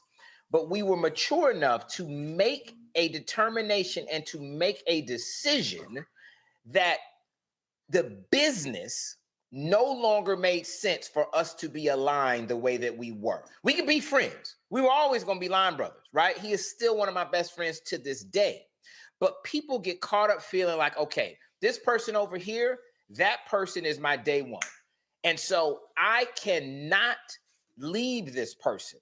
I cannot be somebody that turns my back on my day one. You're not the same person that you were when you started off. Just because somebody sat beside you in third grade doesn't mean that needs to be the person that's doing your books now that you're trying to have a multi-million-dollar business. You got to put the business first. I tell people all the time, if you're getting in this to make friends, you need to find something else to do, okay? Just stay on Facebook if that's what you want to do. You're not in this to make friends, right? Find your friends elsewhere. Put the business first. That is what the most successful people do, and those that are trying to be successful but failing don't. You have to understand. You have to put the business first. So with Rob and I say business and personal fulfillment, but go ahead. Two separate things. But my point is that and it's not like they can't align, Roland. Right. But you have to keep the main thing, right? And so if you and I are starting a business together, right, and we're really good friends, and at a certain point our business interests do not align, we have to understand that we need to go in a different direction. And that is just the reality. Right. And it's not personal at all. Listen, business people don't take things personally. You can't take it personal. Are you either about business or you are not? That is one of the things I talk about. You either got to understand, and this is where we get confused because we get so caught up, especially in a social media environment. Somebody said something about me and hurt my feelings. I need to respond. For what? Is responding to that person, is that ultimately getting you closer to your goals? Is what this person thinks about you actually relevant or consequential to what it is you're trying to do? Then if not, what are we doing? You're wasting time spending energy on that when you could be spending energy on your own goals. Get to where you're trying to go first and then figure out why the person cut you off. The person cut you off on the street and you want to get out and argue with them and have a whole thing. You got someplace to be. That is the metaphor of us in business. Get to where you're trying to go first. A CEO once said, the people that made me a $500 million a year corporation are not the same people that may take me to $1 billion. That's right. And I got to make decisions. There's somebody on my team, and we actually had this conversation. We were talking about who's replaceable, who's not replaceable. We were talking about, letting people go. Yep. And this person was like, yo, I've been with you 16 years. I said, and let me be real clear. I said, I will replace you. I said, if we are going places and you are not keeping up, if you are not continuously learning and building and growing, I will replace you. And bro looked at me like, said, are you serious? I said, yes, I'm very serious. I said, I need you to understand the only person here who is not replaceable is me.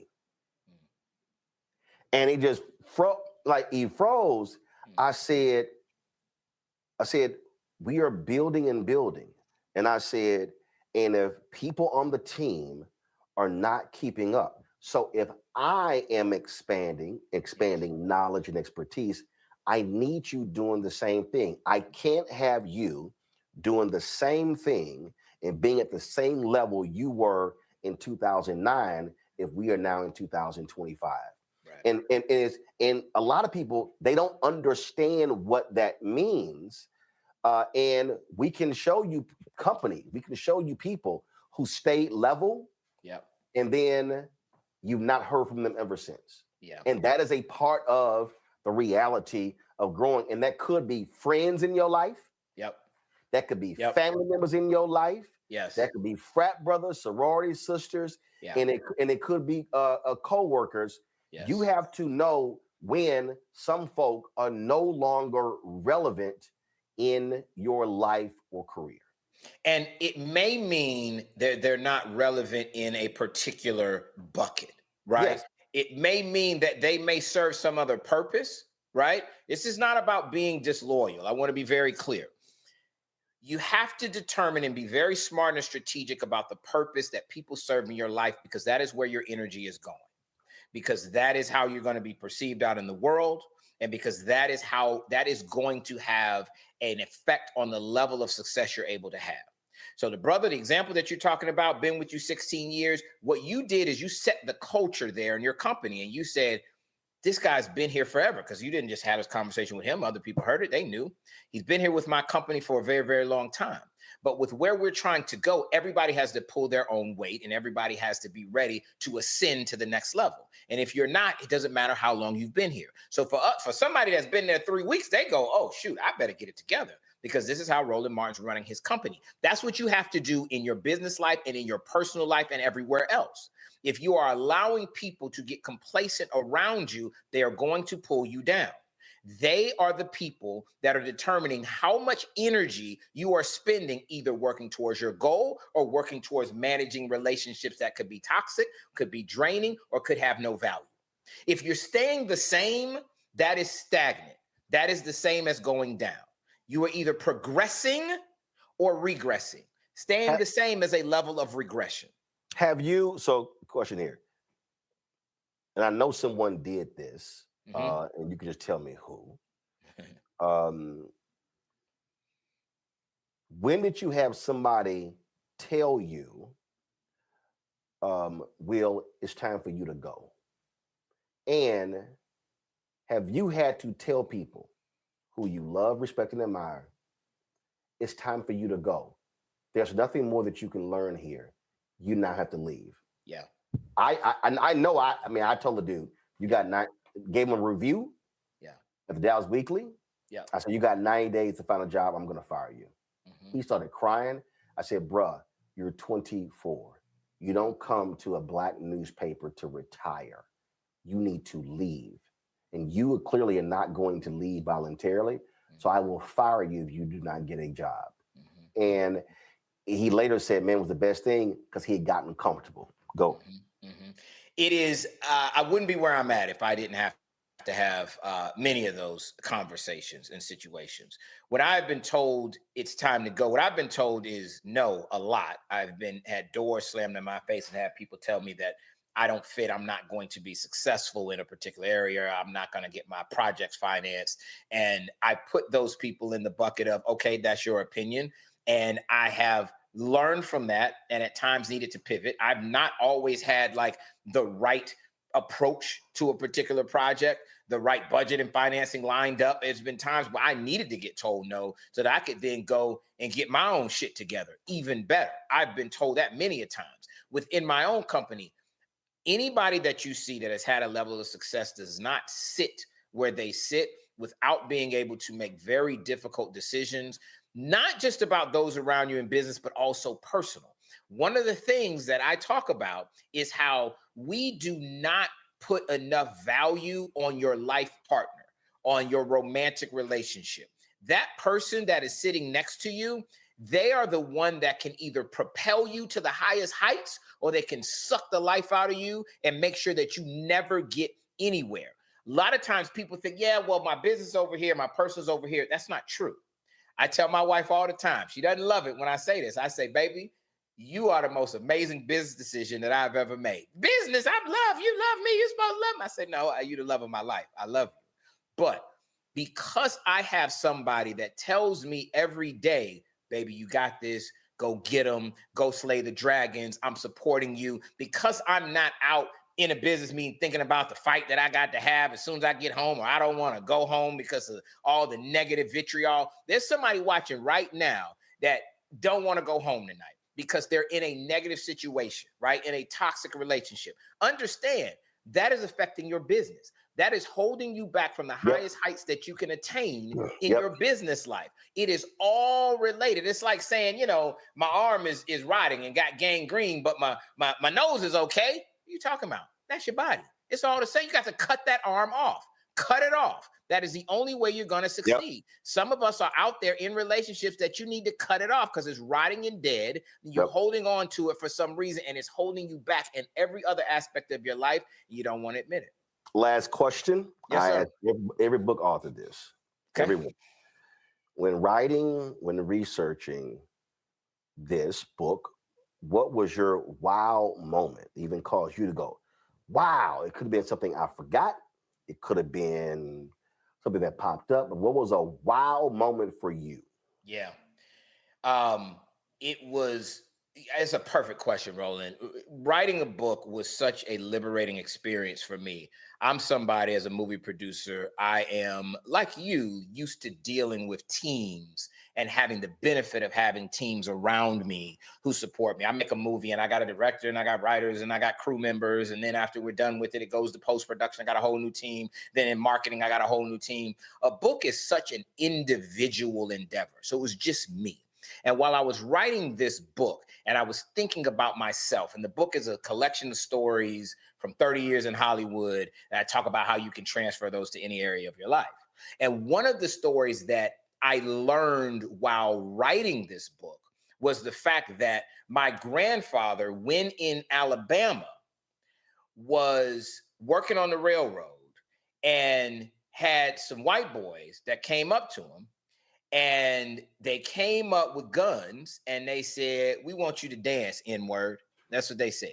And my grandfather, right, proud man, he said, I ain't dancing. And they started shooting at his feet and they made him dance. And they were drunk. And when they were done and had their fun, they said, all right, get out of here, N-word, right? He left. The white boy stayed there on the railroad tracks. And before they knew it, my grandfather, my black grandfather in Alabama, came back with a crowbar. It was 4 white dudes. He beat those 4 white boys to within an inch of their lives, and one of them did not survive. He left, and word spread very quickly that Granddaddy Packer, name was Thomas Packer, had killed a white boy.